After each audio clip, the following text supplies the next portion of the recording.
Welcome into a Friday edition of the Jordy Culotta Show right here from the UDL on digital platforms, YouTube, Facebook, JordyCulottaShow.com. Interact with us here as we head into the opening weekend of home college football at Tiger Stadium.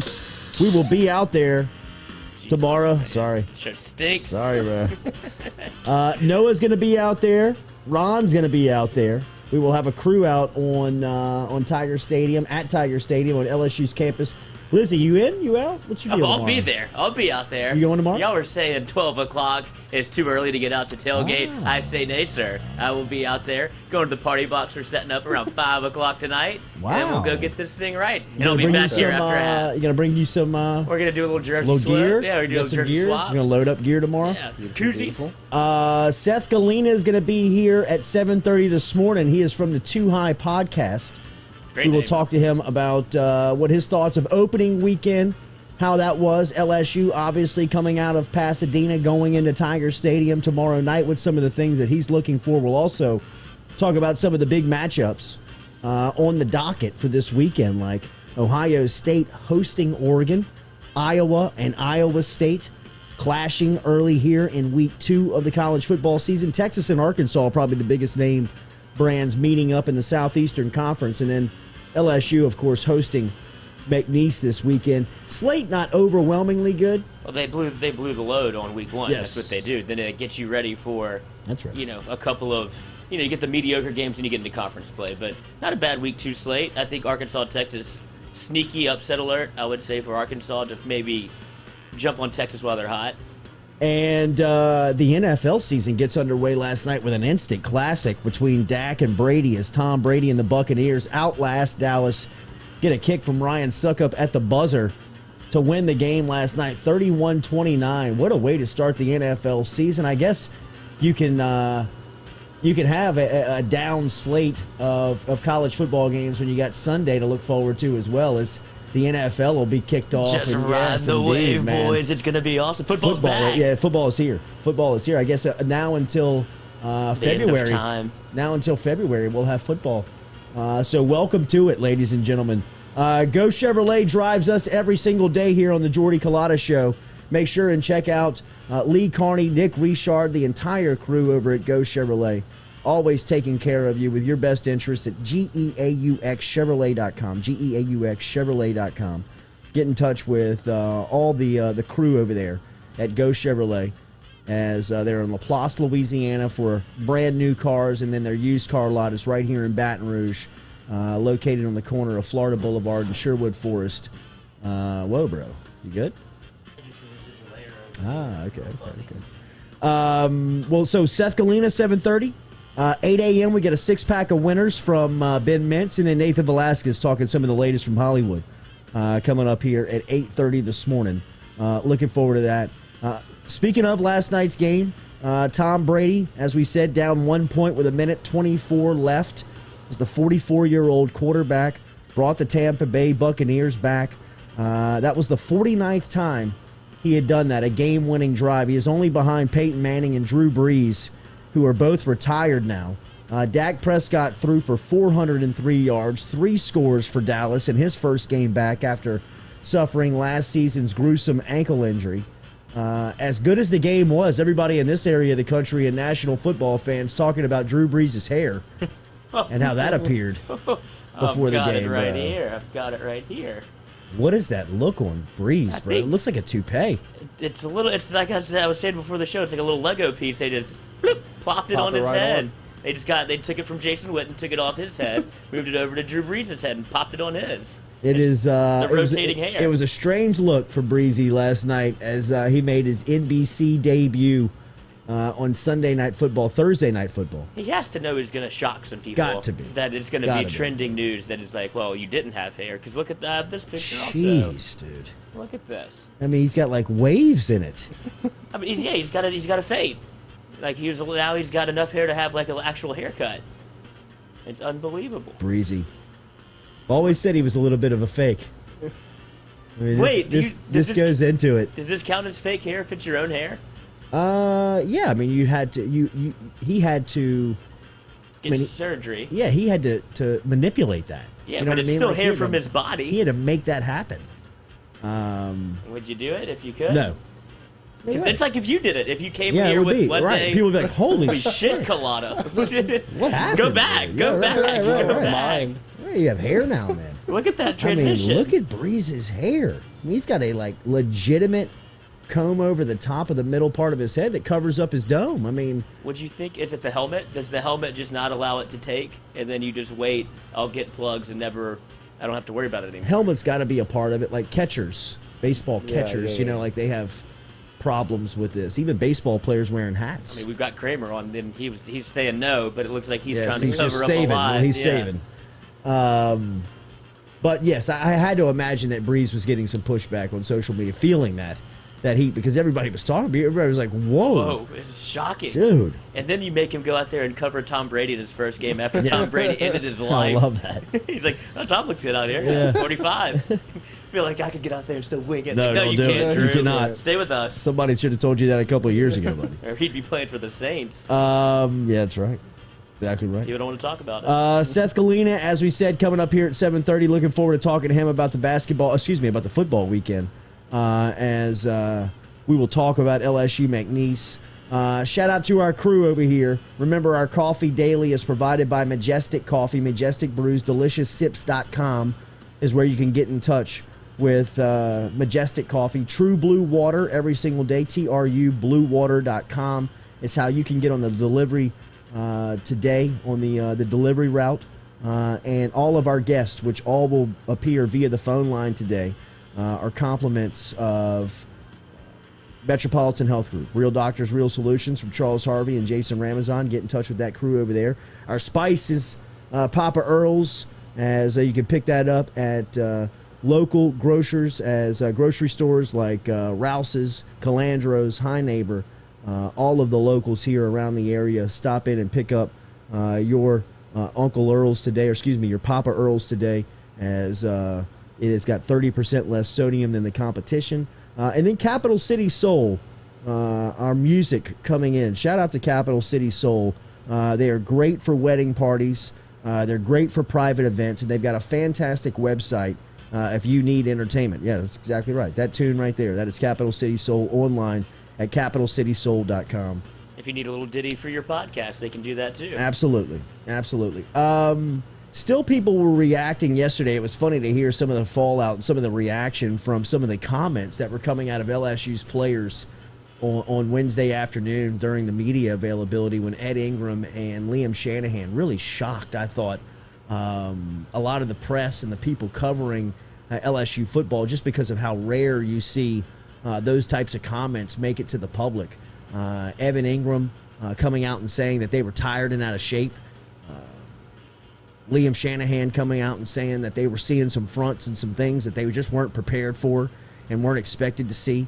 I told you that I talked to a staffer earlier this week that said one of UCLA's member staff told them that all they did was really kind of watch the LSU spring game and game plan off of that, because during the spring they weren't running any exotic defenses. They weren't running any looks that were anything outside of man-to-man, cover one type stuff. And then come to find out when they pull up Pasadena that they're just running the same type of look and same stuff. So it'll be interesting to see how this thing looks and feels on Saturday night. It really is. I am looking forward to just kind of the overall optics, the feel. I think they win the game, obviously, right? I mean, they're bigger, stronger, faster than McNeese in so many spots. Now, Isaiah Chambers will be interesting to watch how they block him. He's going to get some run. He is going. I mean, he knows that this is draft film for him. I mean, tomorrow, it doesn't matter who starts It's at the tackle. jerseys. Yes, it's the helmet. It's the logo. It's Tiger Stadium. It's a Saturday night in Baton Rouge, and Isaiah Chambers will have an opportunity to play in an SEC venue against an SEC, which is perceived kind of a heavyweight. I guess they're losing their status as a heavyweight, but I mean, the brand still means something. When they break it down on draft day, they will make LSU seem like they're Alabama 2.0 when they're talking about them. So it will be interesting to see how they handle Isaiah Chambers with no Austin Deculus and no Cam Wire on the offensive line, how they're going to remedy that, because I mean, Chambers is he's a pro. He's a game wrecker too. I mean, he's a pro, especially for this LSU team. He's somebody that can. Yep. You could see a forced fumble, strip sack, something like that, because him coming off the edge against. I mean, who are we going to put out there? I'd imagine Xavier Hill and Marcus Dumerville would be the guys, right? I mean, like maybe Garrett Dellinger. Well, Dumerville and Dellinger both had. I saw yellow jerseys, the gold non-contacts. But hopefully they'll still be. I think them available. being on the field was probably a positive sign, just because of just I mean the lack of availability coming up on Saturday night. But I really am looking for, one of the curious cases on the offensive line for me has been Xavier Hill. Like coming out of spring, if you were listening to people around the program, there was a lot of guys that were high. They call him Scooter. On Scooter Hill and Xavier Hill. He was running back up at a couple of interior spots. He was also running back up at both tackle spots during some of spring. I got to imagine that he'll get a really good opportunity tomorrow night to play. And I want to see just kind of who he is, how he moves, because he's been one of those names that you routinely hear that has just not gotten an opportunity. And obviously, a lot of guys will have a chance tomorrow night to play with just the people being out. But it will also give a great shot to some of these young guys in possibly trying to develop some of this depth down the stretch for LSU, so they can get right here, man. I mean, this is a get-right game for LSU. Do you want the two deep for the offensive line, or do you not really care? No, hit me. Who you got? Okay, so instead of Cam Wire, we got Garrett Dellinger coming in. This is all per Go247 after the UCLA game. Uh-huh. So Garrett Dellinger would be your replacing left tackle. At right guard, instead of Chasen Hines, you'd have Anthony Bradford or Cardell Thomas. Right tackle, Marcus Dumerville for Austin Deculus. So that's who you may expect to see on the front lines for the Tigers. It'll be interesting to see how they rotate guys, who gets opportunities, who starts, everything that's going in to tomorrow night as far as this LSU football team is concerned. Looking forward to talking to Seth Galina coming up here in 15 minutes, just to kind of get the overall perspective. You could hear the angst in his voice on just what was going on Saturday for LSU. What was the game plan? What were they looking at? What's the feel around this program right now? And a lot of that is the sentiment for college football fans. So we'll talk to Seth Galina coming up here in a couple of minutes. I couldn't imagine being somebody who knows offense the way he does and watch LSU. Bless you. And watch LSU football and watch them come out like that and just be like, what are they doing? This is mind-numbing. It has to be so frustrating. You saw Coach O try to pull his hair out. I'm sure a lot of coaches and people around that are in that world were like, what am I watching right now? So we'll get his perspective on that. I think it'll be interesting. Recruiting weekend as well here, after weekend visitors last season really did not exist. They didn't exist. Nobody was allowed on campus. They weren't taking official visitors. They weren't taking unofficial visitors. It looks like LSU will have guys like Jacoby Matthews, Walker Howard, Will Campbell will be on campus as of right now tomorrow. So it's good to get some of these guys, whether they're committed, uncommitted. Obviously, Howard and Campbell are both committed to the program. But you should get guys like Austin Alsbury, Trevor Etienne, some of the guys from in and around close to to campus to stop in and check out tomorrow's game and game day atmosphere for LSU. What are we expecting on the atmosphere? I mean, is it? I know Noah's going to be out there tomorrow. I think little Jay and I are going to be out there tomorrow. LSU basketball starts practice tomorrow morning, which is going to be exciting to talk about next week, just to see what those guys look like on the floor. And they'll be going early tomorrow on campus. So I'm going to be on campus early and really looking forward to seeing what the feel is. You'll be out there this afternoon, which I think is going to be a good telltale sign, because, I mean, especially what it looks like the weather is going to be like today and has been over the last 24 hours. I mean, this is exactly what you're asking for if you're a tailgater, as far as kind of showing up, being able to set up, weather not being a problem. But I wonder how you feel about the program, and if you're going to get out there early, if people are going to have to go, or how people feel about the protocols and what it takes to get into the stadium. After last week, I'm curious to see what campus is like, because I've always said that tomorrow is going to be a blowout. Not the game, the tailgating. Yeah. Because you just hadn't been able to do it for so 100%. long, right? It's a reunion. It's just absolutely. It's you've had a year off, you're pulling back up, you're setting up. I wonder if opening weekend has so much of an effect that it divots into some of the interest that people were showing or maybe expected to be out there. I think tailgating wise, I think it's still going to be big when it comes to tailgate. I think like once you get into the stadium, I mean, first quarter, it might be pretty full, but I don't think it's going to stay filled at all. But I think LSU put out a hype video. I don't know if it was yesterday or 2 days ago. I think it was yesterday. That showed some shots from, I'm guessing it was 2019, where they had, the stadium filled and just that atmosphere. And I think that got me excited just watching it. And so I think people are still going to come out and support, but I don't know if it's going to be what we expected a month ago. Right.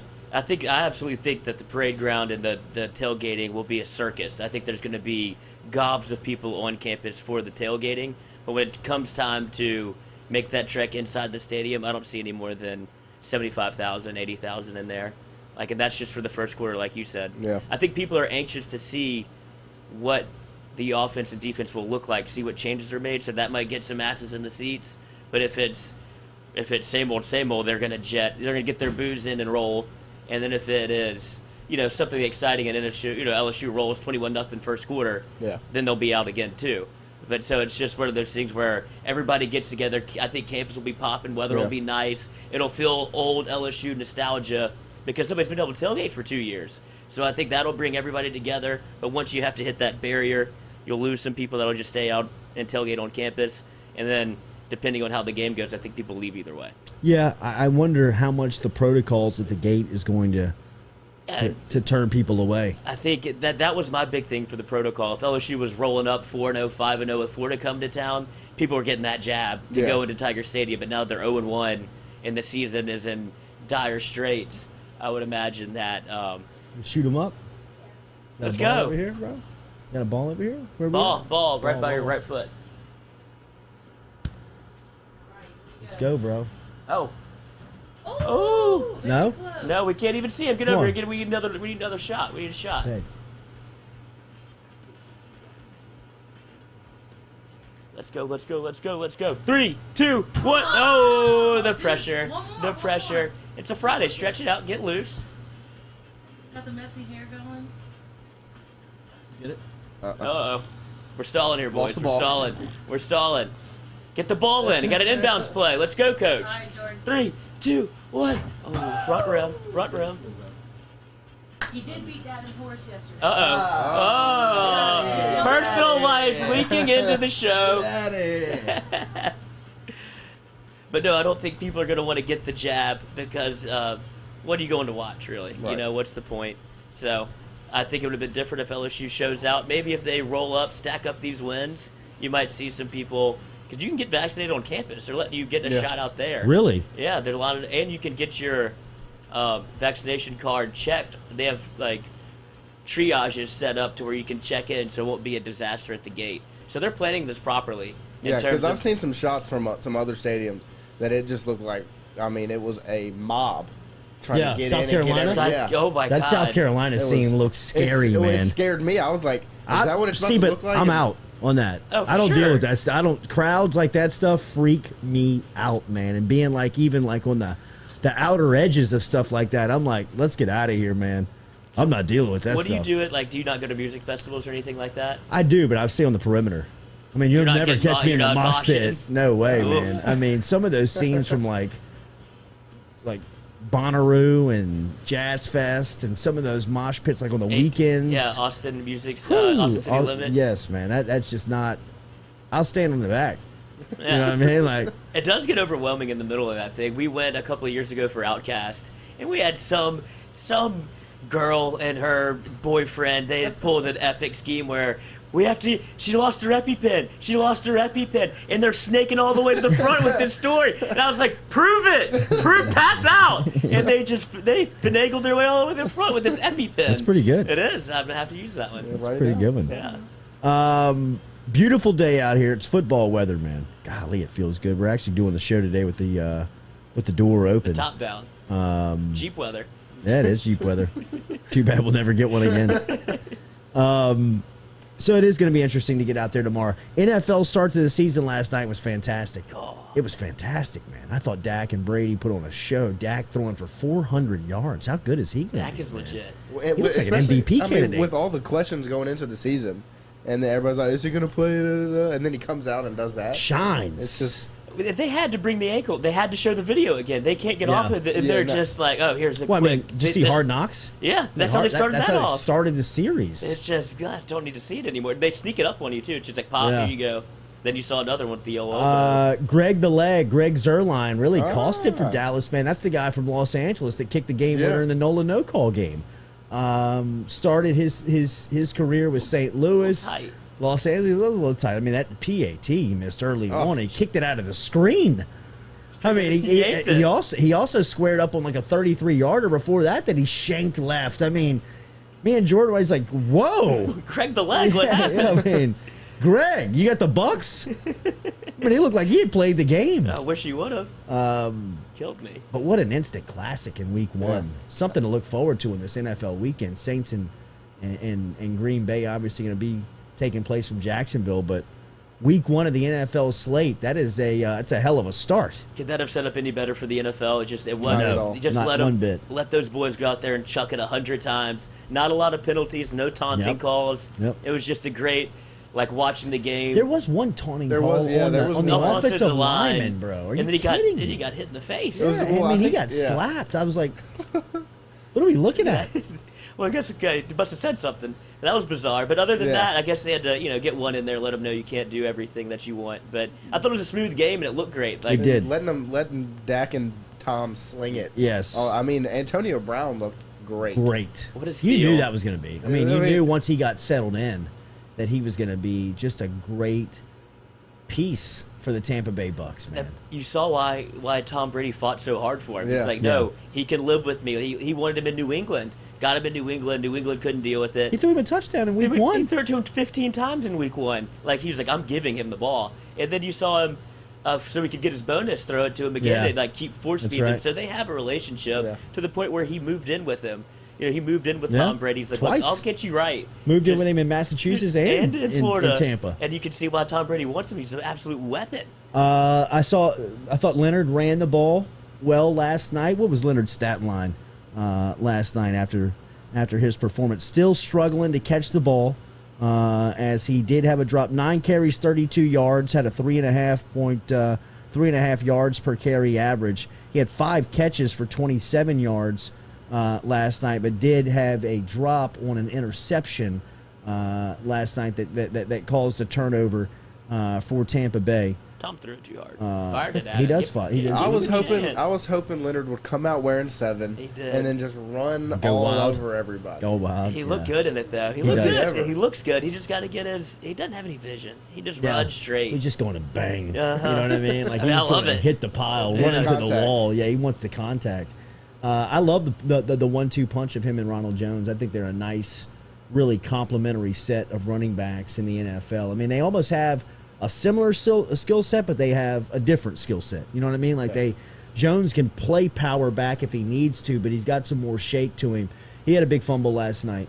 But that's how Leonard got in. Yeah. Last year, Ronald Jones can't hold on to the football, so Leonard gets his. Leonard won't fumble now. He started last night. Yeah, he started. I saw it. He got first carry. Yeah. But when clock ticking down with 1:30 and Tom Brady gets the ball left, did anybody have any doubt what was going to happen? No, I mean, no. Yeah, I mean, it's a tale as old as time. It's unbelievable. I mean, like when I got up this morning and watched the highlights, when I saw that he got the ball back with 1:24 left, I said he's going to win the game. Yeah. I mean, like, it's too much time. It's way. Can you imagine just the stress and anxiety of the opposing coach when you play your ass off like Dallas did last night? Do everything you're supposed to do, get down to the wire, kick the field goal. Zerline finally puts one through the pipes for you. You find yourself up 29-28, and you look across the field, and 12 is just kind of buckling it up, licking his fingers, saying, you know what? That's too much time. No timeouts. I think he had one. No, he had none. None? He had None? no timeouts. A minute and 20. a minute 24 left.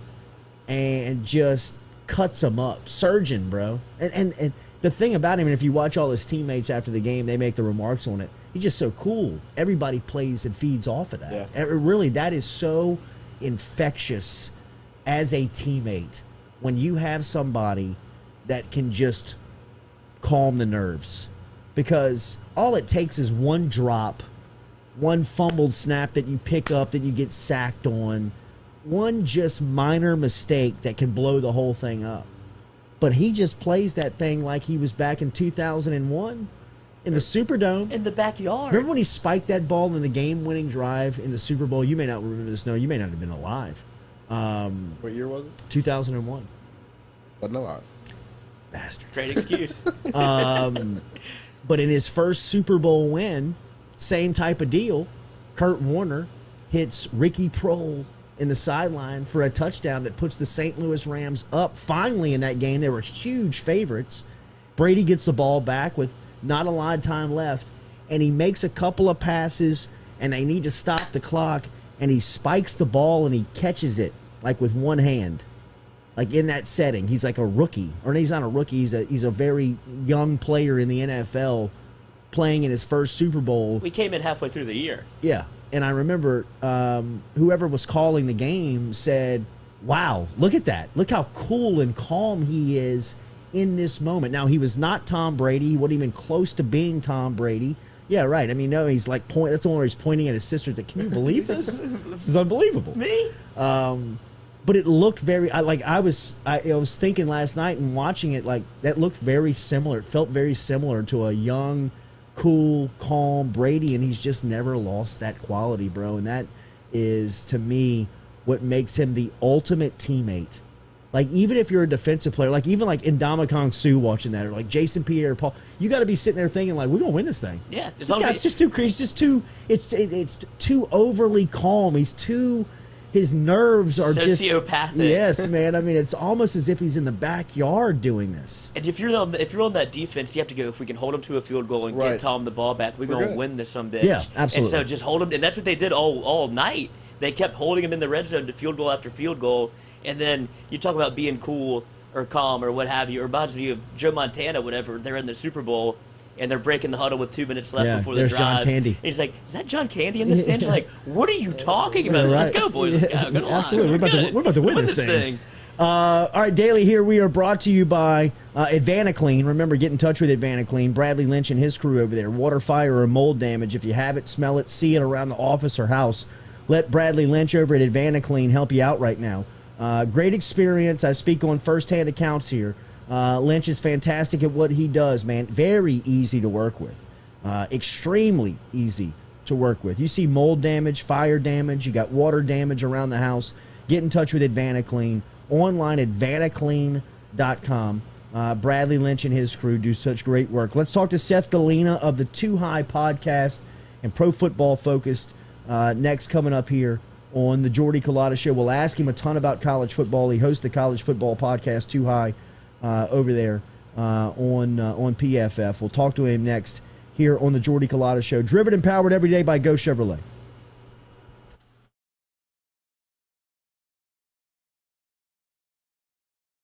Gearing up for spring and summer down here in South Louisiana, and you want to keep your lawn maintained during these sunny seasons, get in touch with our friend Blake Abear over at Abear's Lawn Maintenance, where he says, you grow it, I mow it. 225-485-8022.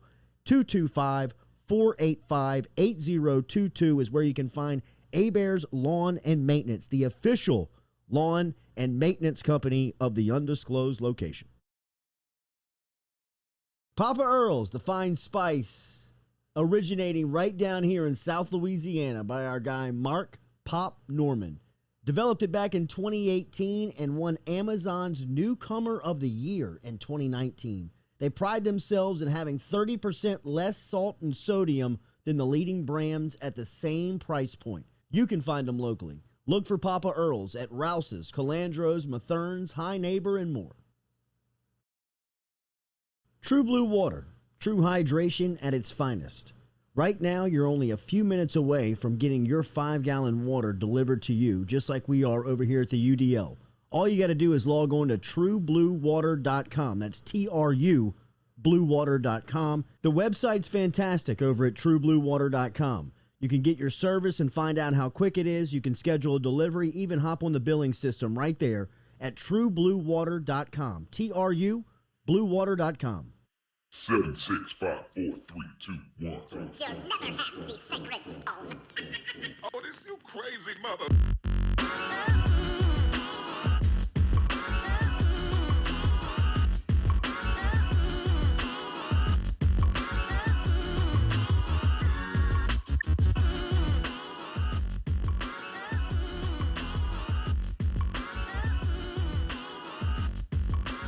Welcome back here to a Friday edition of the Jordy Culotta Show. We'll be out at Tiger Stadium tomorrow doing some tailgate and handing out gear. If you see us, ask for a couple of koozies. We'll have T-shirts.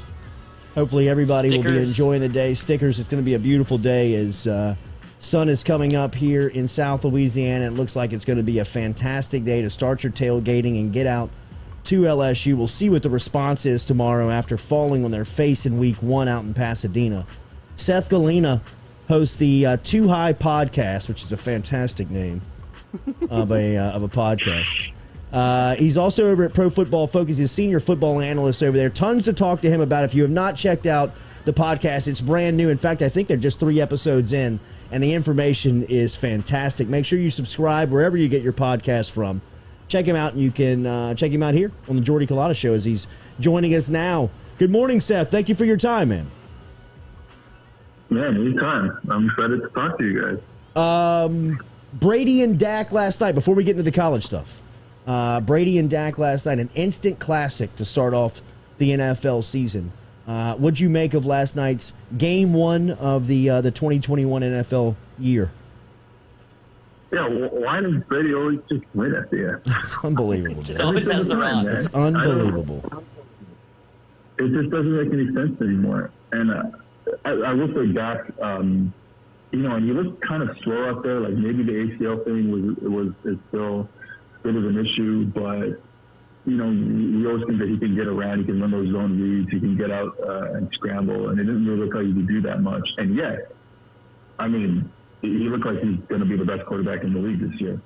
So I'm excited for that because I've always been a big Dak fan. And just putting the ball wherever he wanted to, even though maybe even the arm strength wasn't even there totally because of the shoulder injury, and he still was able to put the ball wherever he wanted and absolutely torch that defense. And yet, who gets the win? Of course, the Tampa Bay Buccaneers. So that's just how it works, right?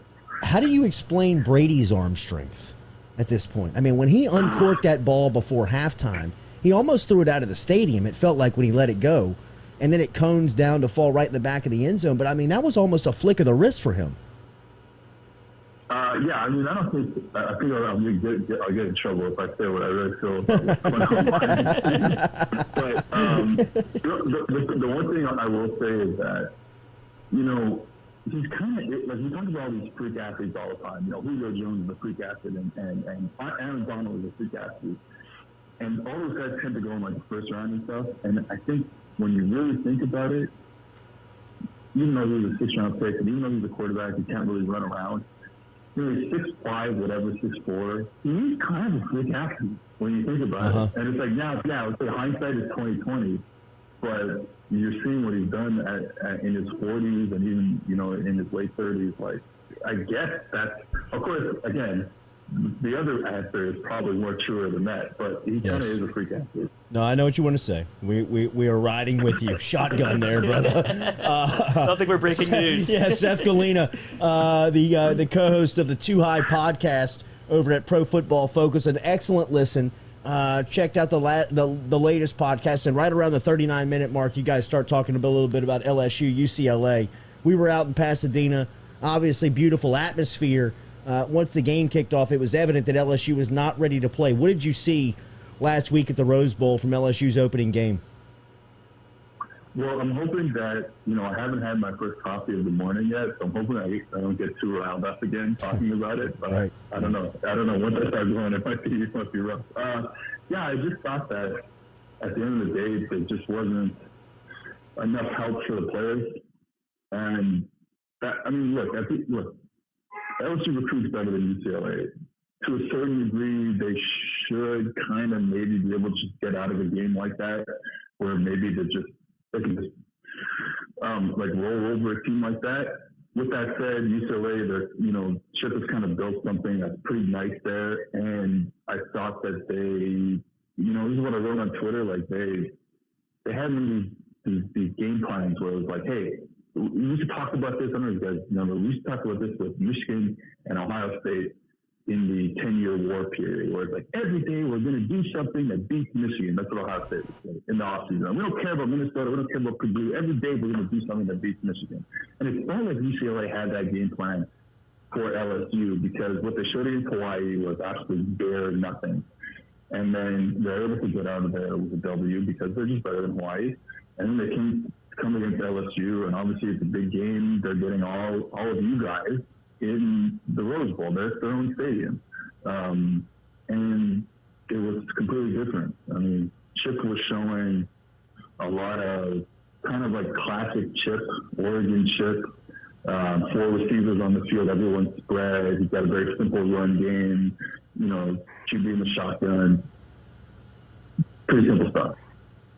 Seth, and then he comes out, he's got tight end. Yeah. No, go ahead. I'm sorry.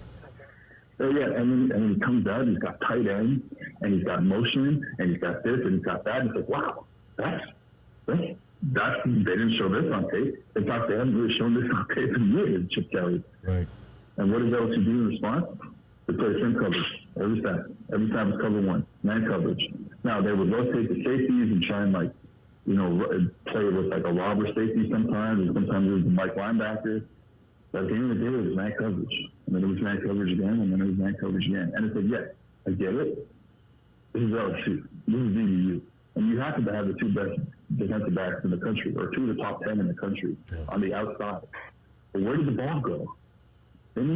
Just like last year, where did the ball go? In the inside. Because it's tough for slots and for safeties and for linebackers who are in man coverage to cover people across the field. We started week 1 last year. We've seen it in week 1 this year.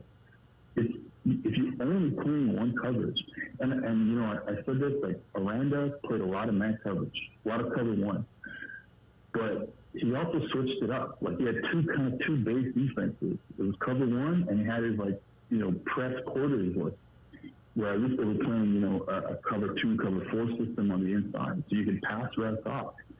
And when you're just playing one coverage, and now look, they could cover people. LSU could cover UCLA's receivers when they're running, routes past 5 yards. Any type of route past 5 yards, I have no problem with LSU's corners.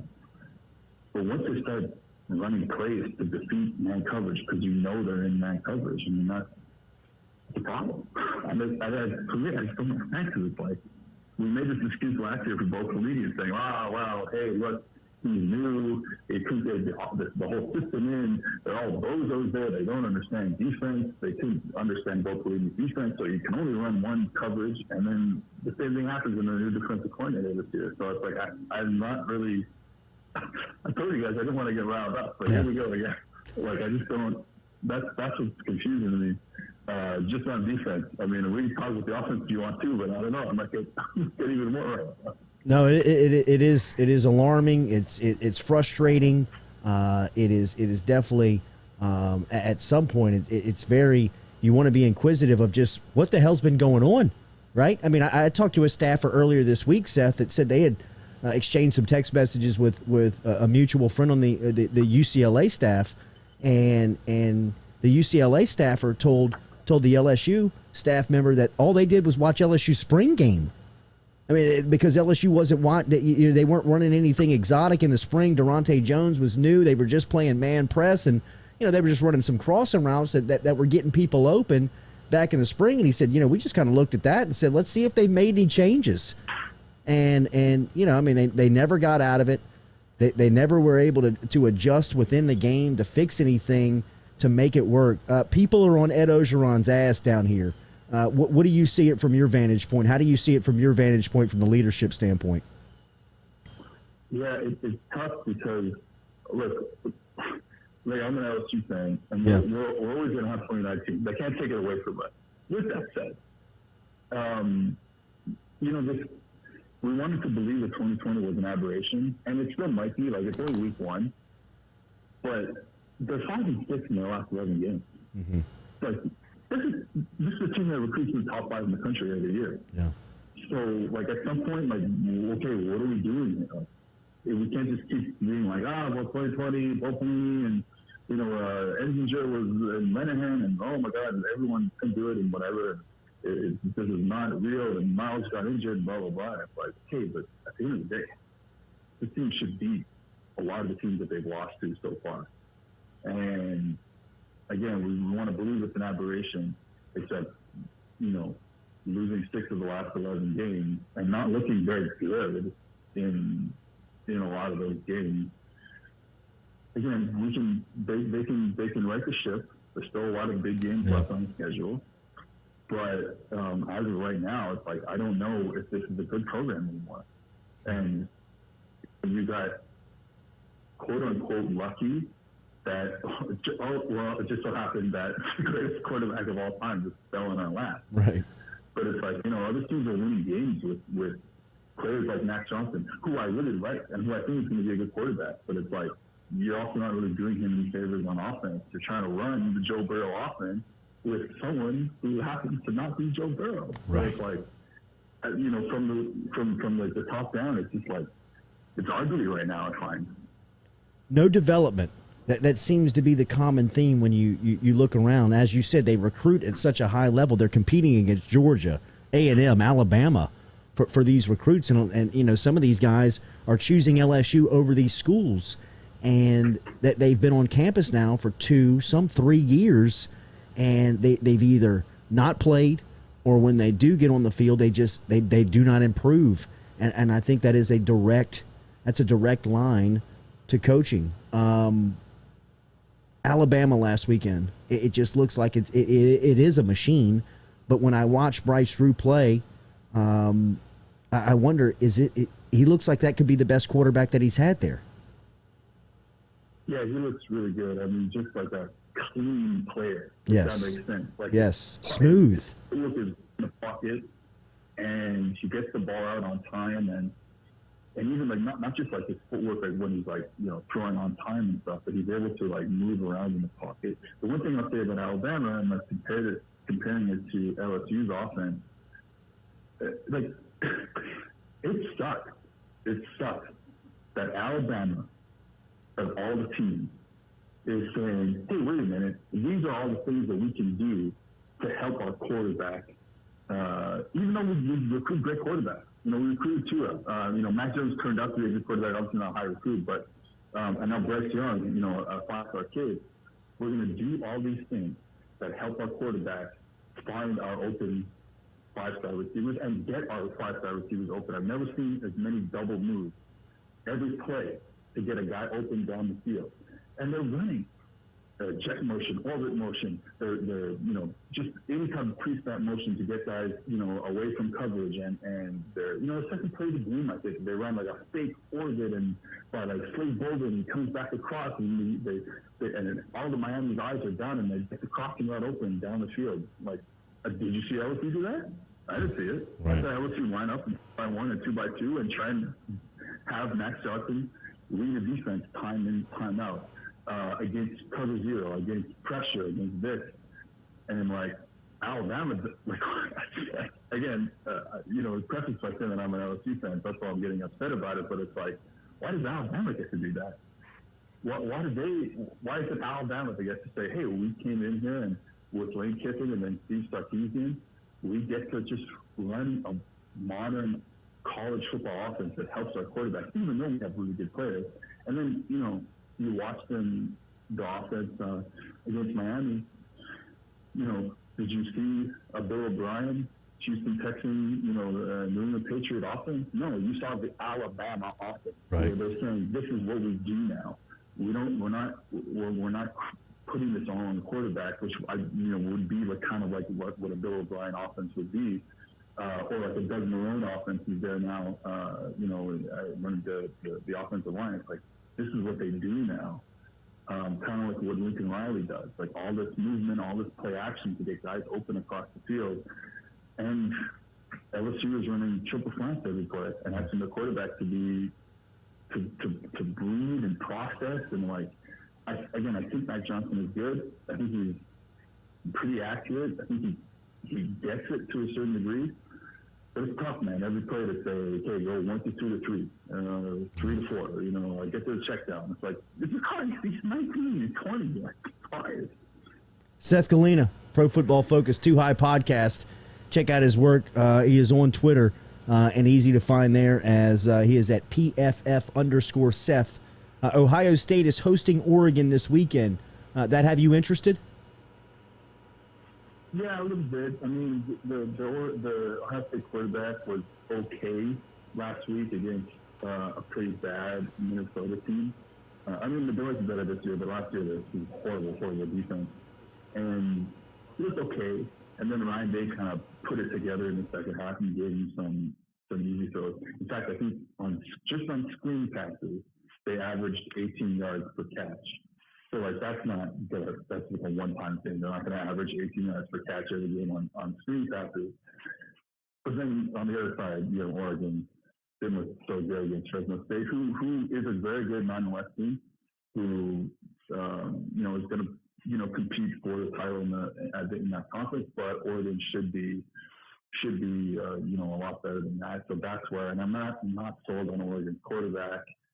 So I thought this could have been 2 weeks ago. I was like, oh man, this is a great matchup. Or last year when they were supposed to play, this is a great matchup. Less into that right now. Just the way Oregon looked last week, and the way that even though CJ Stroud was just okay last week, there's just too much talent on that defense, on that offense for them to not score 30+ points to tell you the truth. What about Texas, Arkansas? That game this week. How intriguing is that game to college football fans? In just from your point of view. Yeah, I'm curious. Obviously we're all very curious about the Steve Sarkisian experiment there. They were really great throwing the football against a very good Louisiana defense last week. So maybe that carries over. Certainly still interested in who Arkansas is. Was last year a bit of a fluke in a weird year, or is Todd Pittman figuring it out and creating a really solid program there? It's going to tell you kind of there's a few games on the schedule I'm trying to are going to tell you who's serious this year. Arkansas loses, not very serious. If Texas loses, it's not very serious. Iowa State, same way. Who's serious right now in 2021? So I think that is one of those kind of tipping point games where I think the team. Last one, Seth. We'll get you out of here. Thank you for your time on this Friday morning. New Orleans Saints, Jameis Winston starting quarterback. Can they be competitive in the NFC? How do you see them challenging after watching Brady and Dak last night? Where do the Saints, in your opinion, fit in? I'm just more concerned. Let's say the best possible scenario happens, and it's exactly what we thought would happen. Sean Payton, he's a genius, and he figured out Taysom Hill. Let's say that, not Taysom Hill, Jameis Winston. Let's say that happens. That's full stretch, but let's say that happens. Who else is there on this team? Especially at the receiving position. It's without Michael Thomas to start the year, that is just not. We're all hyped up about Marcus Callaway. Maybe he's good. I don't know. But he's still a guy that we don't know.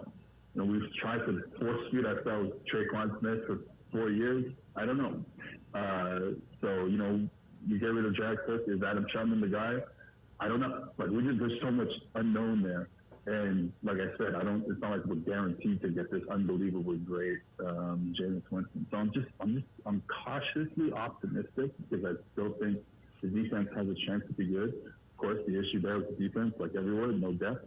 But I'm cautiously optimistic because I think that you can build a good offense around Jameis, and hopefully the LASIK stuff works and he's not throwing drop throw into linebackers that he doesn't see anymore, and maybe that'll change stuff. But it might be rough. It honestly might be rough. Thank you for your time, Seth. Love your work. Enjoy the football weekend, opening weekend of the NFL, and week 2 of the college football season. We will touch base again soon. Perfect. Thank you, man. Talking to you guys. There was Seth Galina checking in from Pro Football Focus. Coke can. Yeah. Coke can on a string. Yeah, That's sometimes all right. sometimes it happens. The information was great. Yeah, that's what I'm saying. I think he'll be able to give us a different perspective than just because they watch the game differently when you have like all 22 the analytics and you're looking at specific things as opposed to just watching the ball. They're looking at a whole lot of different information that I think is interesting. Daily, we were brought to you by Cajun Ready Mix Concrete.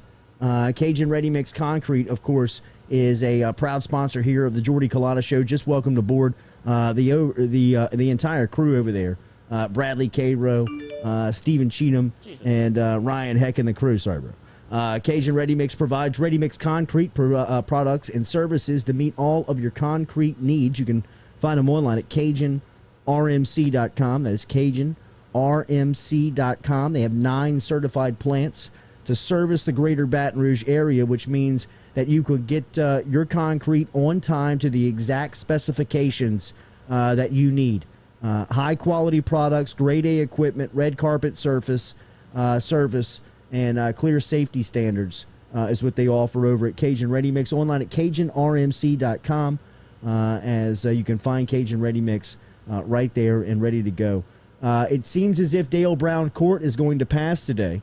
The vote is happening this morning before lunch, and it seems like all of the votes necessary to make that happen will be cleared and will go through. So get ready on your timelines, on your social media timelines, to see a flood of Dick and a flood of Brando waving and running and swinging their victory flag and running their victory laps all day here, all weekend on Dale Brown Court, as it seems imminent that will pass at some point today. I don't know when that will be enacted. I don't know if it goes directly into this season that they will be playing at Pete Maravich Assembly Center, Dale Brown Court, or if it will take some time to make that happen. But I'd imagine that it'll happen pretty quick after what I'm hearing on the votes being secured to green light Dale Brown Court, which will be debated and discussed and voted on today. It was more contentious than I realized. I didn't realize the scope of everything that Dale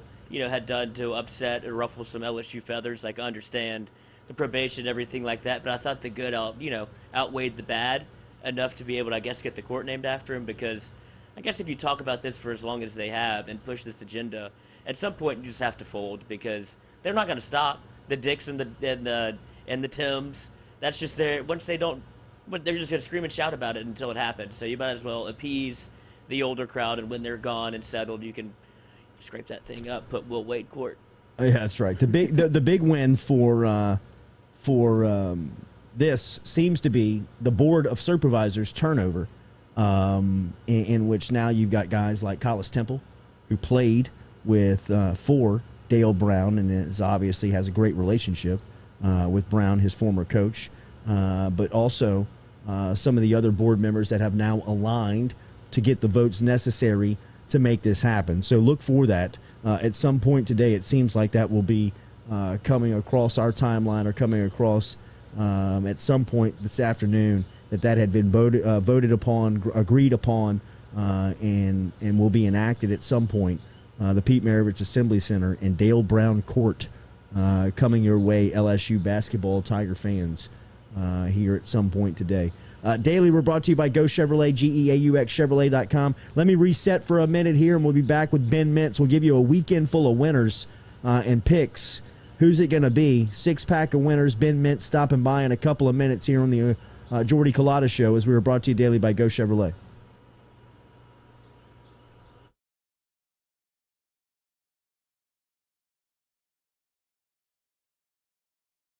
Hebert's Specialty Meats, home to the finest boudin in South Louisiana.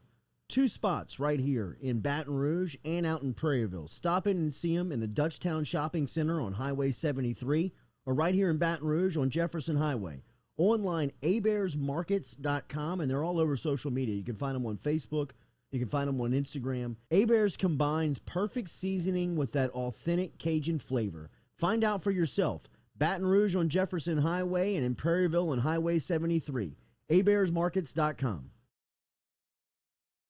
Go Chevrolet is proud to announce Go Express Auto Sales, the new used car lot located in the capital city of Baton Rouge, Louisiana, at 11522 Florida Boulevard. Go Express Auto Sales is online at goexpressautosales.com, or you can search them on Facebook and social media at Go Express Auto Sales, the newest addition to the family of Go Chevrolet. Remember, Go Chevrolet is located down in Laplace, Louisiana, but now welcoming aboard Go Express, the new used car lot located in Baton Rouge, Louisiana at 11522 Florida Boulevard.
Lloyd and I are debating the difference in phlegm. Can somebody help us out here? If you've got You're a doctor in the building. If you've got color that you're hacking up, does that mean you're improving? Or if you're still hacking up the clear stuff, is that okay? Because I've got some stuff. I mean, I got a deep cough. Deep cough. Deep cough, and it is constant. It's a commercial break causer. Yes. But I've always been told if it's, not to get too inside medicine here, but if it is like a green or a brown, that means that shit's moving around in your body and it's getting out of there. If it's clear, I don't know what you did in California. I don't know what that means. I don't know what it could be. Or maybe this is just beginning for you. Yes. I'm curious myself. That's been. Color means infection. So no color means just sick? Can you explain no color? Because I'm hacking clear. 3-3 last weekend for Ben Mintz. My man's got to be looking forward to this weekend. I wonder who he had last night. Bucks and Cowboys was an instant NFL classic. Bucks favored by 7.5 before the game there. Cowboys. We got up to 8.5. Nice, really? Yeah, I didn't do it. Damn, that's stealing. I had Bucks at 7. I thought that was good because of how much the line moved. I think Ben Mintz might have joined the Overs Club with the new tie, if I'm not mistaken. Mincy, good morning. How are you? It's a beautiful South Louisiana morning here. Oh man, just doing good. Just man, excited. What a start to NFL Week 1 last night. Phenomenal game, and just hitting the ground floor running. I got a monster Friday here, and I'm looking forward. Who'd you like last night? I took the over. It was 50.5 on the Overs Club promotion. I didn't have a clue on the game. The Tampa was 6.5 3 weeks ago, and it went to 9. There's no way I'm being a sucker and taking this. So I stayed away. I actually took out a prop that hit. I had under 54.5 Ezekiel Elliott rush yards. I thought Dallas could abandon the run, and they did. So had a pretty good night. 3-3 last weekend, Mincy. Now you got some NFL football to play with, which is really in your wheelhouse. I don't know if we've talked about this enough. That you may be branded as a college sports fan, your love for college baseball in the spring, where you built the game, you grew the game. You routinely were at college baseball parks. Your college football love, your love for Lane Kiffin and Ole Miss, obviously just shines through. But from a gambling aspect, if we're paying attention, I mean, you kick some ass on Sundays, bro. So you got to be fired up that Sunday is here. I am very excited. Last night, like you said, I mean, instant classic. What a game we got to start the year. I mean, we all knew when Dallas left over a minute what was going to happen at the end. I did think Chris Godwin got away with one. Yes. On that down sideline. But, bang, bang call like that. It wasn't like not totally shocked that it didn't go that way. But, yeah, just super excited. We had a stream last night at the Hoboken Gambling House, and we're going to do a big stream on Sunday. And just huge weekend here. Boy, tomorrow, interesting, 20-year anniversary of 9/11 in New York tomorrow. Not really sure what to think about all that. And then, just getting ready for a big card. Had a tough time trimming this one down to 6, to be honest. Had a lot of college press, so it took to do. Mintz, just before we get into this, can you feel that around the city? Can you feel that 9/11 is tomorrow? Man, honestly, I keep myself in such a weird little bubble where I'm just still working. Like, I felt like I would have felt it more if I was still living in New York, but I'm kind of just going to do work in New York and then coming to New Jersey after, and so I kind of feel like I'm a little isolated from it, if that makes sense. It does. It does. What's that commute like? Man, it's great. This Hoboken thing is one of the best decisions I've made. It's an 8-minute walk to the PATH train, and the PATH train's like 15 to 18 minutes. It's quicker for me to get to the office than it is if I lived in Brooklyn. I got a really good situation. Yeah, I really like Hoboken. New York's such a crazy place, I don't understand bro. it at all, dude. Mincy, what were those floods like last week, bro? The scenes, the images of the flooding in New York City it looked like the apocalypse. Subway, yeah, it was crazy. I mean, I couldn't one day. I was late for work one day because it was like, I literally couldn't get down my street. I had to put on crappy shoes and wade barefoot through water to get to work. But anything cool, it was wild, man. And I think that in a weird way, I feel like the national media and everybody gets desensitized to hurricanes. They've been happening so often, but I think this one, the New York, New Jersey getting hit, they realized how bad it really was. All right, Mincy, where are we headed? Where are we going first? All right, we're starting out biggest game tomorrow, Oregon at Ohio State. Yes. Ohio State a 14.5-point favorite. It's a noon, 11 a.m. kickoff. And this is one of those games where Vegas does this, where, Vegas is just, they want you to bet Oregon here so bad. They put this line so high, 14.5. They're trying to sucker people into taking the dog. And I'm taking Ohio State laying the points. I think they're going to beat the crap out of them. This Oregon hype, I have a lot more questions than answers. I don't really like Anthony Brown, the transfer quarterback. What Oregon does have is that stud D lineman Thibodeau. Well, he sprained his ankle last week. He might go tomorrow, but I don't think he's going to be near as effective. And I know Ohio State won by 14 at Minnesota, but that was a really weird opener. Thursday night on the road in conference, DJ Stroud's first game, he kind of struggled to settle in first half. Thought he played better second half. I think Ohio State rolls, and I'm laying the 14.5 my first one. In the Horseshoe, 11 a.m. kickoff Central tomorrow morning. Ohio State and Oregon. Ohio State minus 14. Where are we going next? We are going back to two of the ones that hit was the first half under stuff. You want real picks? You're getting real picks. I got two of them today. First one's NC State, Mississippi State. I think this is going to be a dogfight. I kind of lean Mississippi State, to be honest, after they played so bad against Tech. And I've been going hard at Skip. I think Skip Holtz, those Louisiana Tech players, apologies for the way he played the end of that game. You got the ball in Louisiana, Mississippi State 29 with 50 seconds left, and you just run it and settle for a 46-yard field goal from a wide action college. You deserve to lose. But regardless of that, I think NC State, Mississippi State is going to be really physical. Slugfest kind of game. So I've got under 27.5 first half. Incredible. Mississippi State, who's the opponent there? NC State. NC State under the, say it again, under what? Under 27.5 first half. Got you. Where we head next? Washington, Michigan. But Washington lost at home to Montana last week. That was wild, huh? Michigan crushed Western Michigan. But wide receiver Bell, who is just unbelievable, making plays all over the field, got a bad injury. He's out for the year, I believe.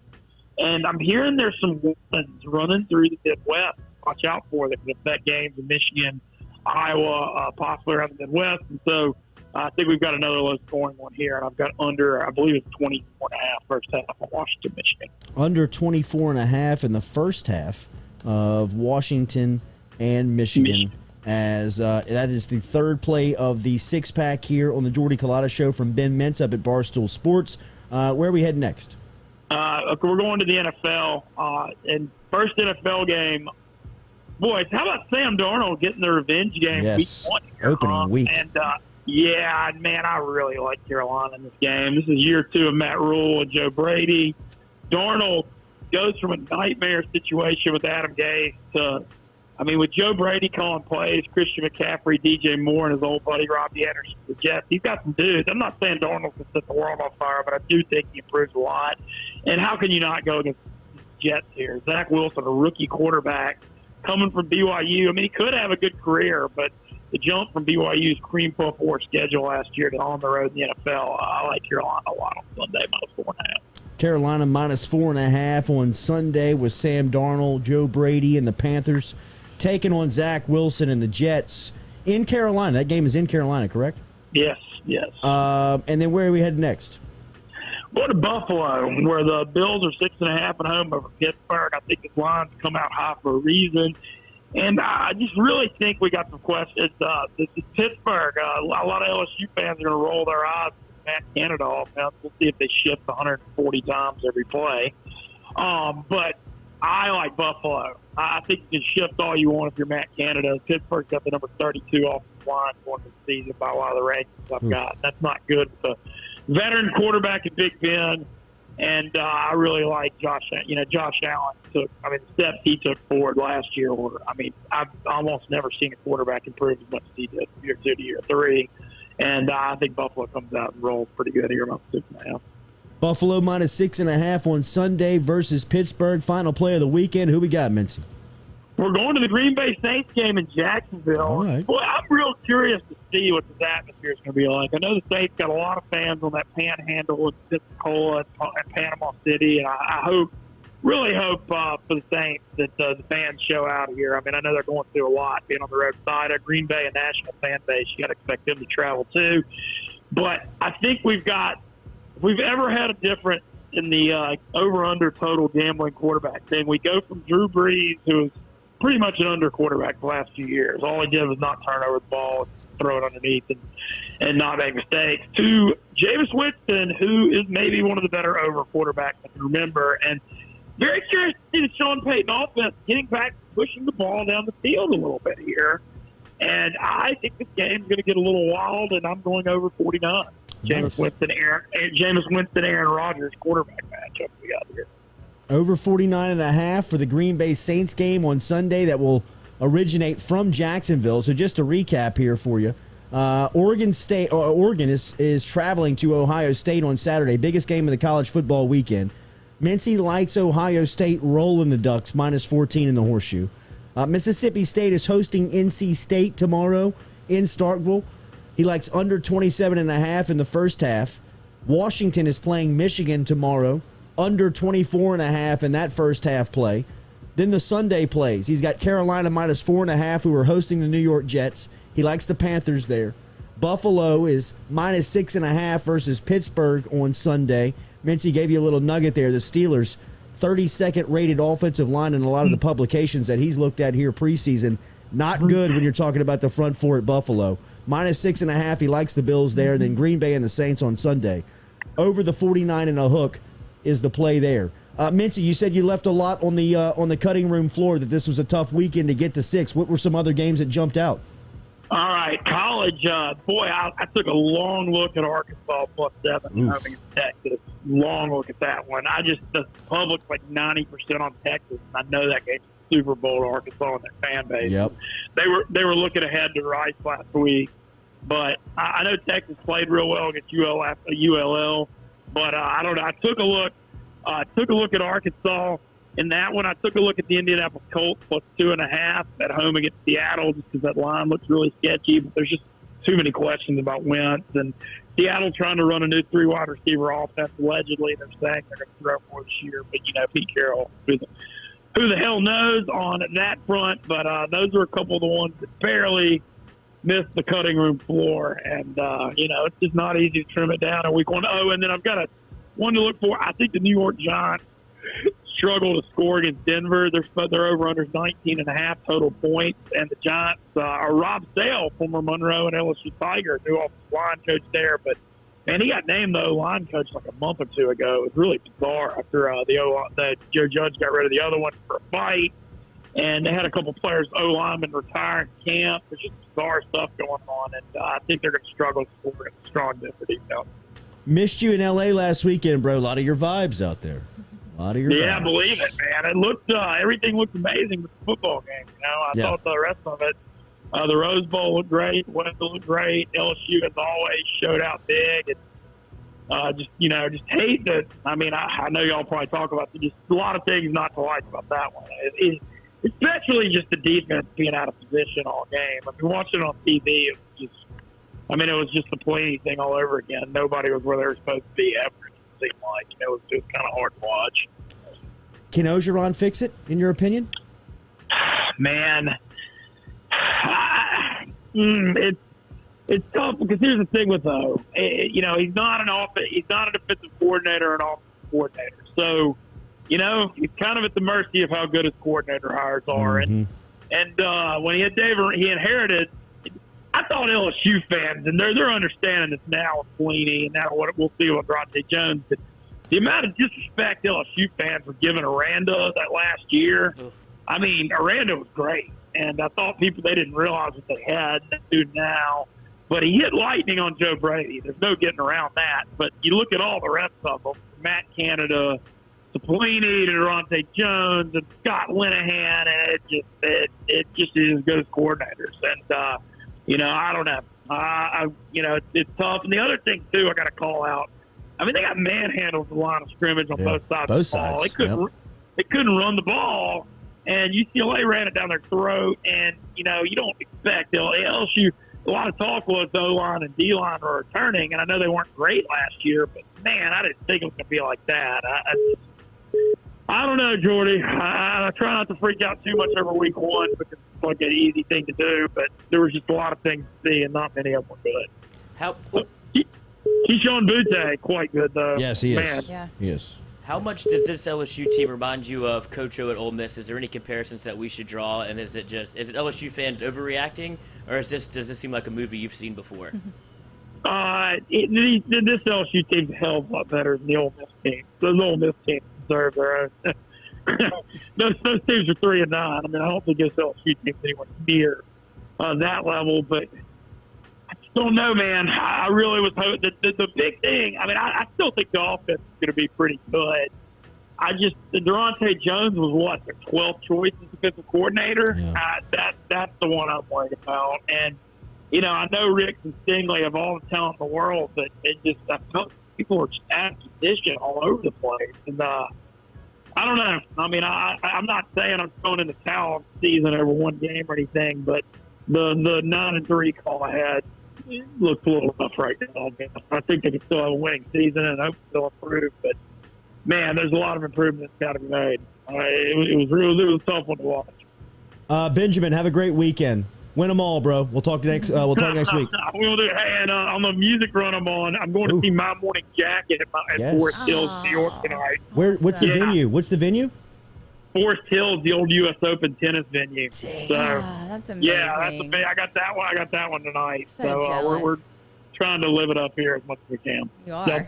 Thank y'all for having me. Y'all thinking. Bye. Later, Mintzy. Wait, is he still there? No, he's gone. No, he's That gone. was He's it. gone. I think he misunderstood your question because you were asking about Coach O and his coaching at that Right. time, and he was Yes. he was talking about the Teams. team. Yes. But I have heard a lot of LSU fans comparing Yeah. O's coaching Well, just right the now feel. to the That's winning- what I was The trying feel to of get it. to. Because really, I mean, almost a debate, Mintzy, on that. The team that he had was loaded. Loaded. Like, the I mean, Coach like, O's Ole Miss team. yes. Yeah. I mean, like, they Yeah. had great players. Yeah.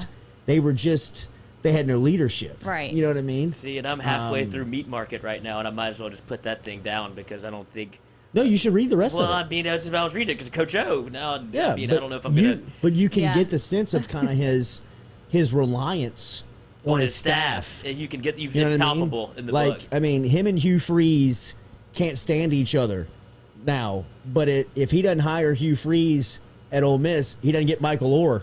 Right. You know what I mean? Like it's Wait, trickle-down who effect. can't stand Hugh Freeze?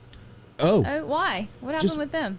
I think Clash of personality. O believes Okay. kind of behind the scenes that Hugh Freeze was pulling strings to get him out of there. Oh, okay. You know I what I never knew mean? that. But Hugh Freeze, you know, I mean, like for all intents and purposes, he's a better coach. You know Yeah. what I mean? Like he's got more creative thinking. Like Mintz just said, and I think it is a great summarization of Ed Orgeron.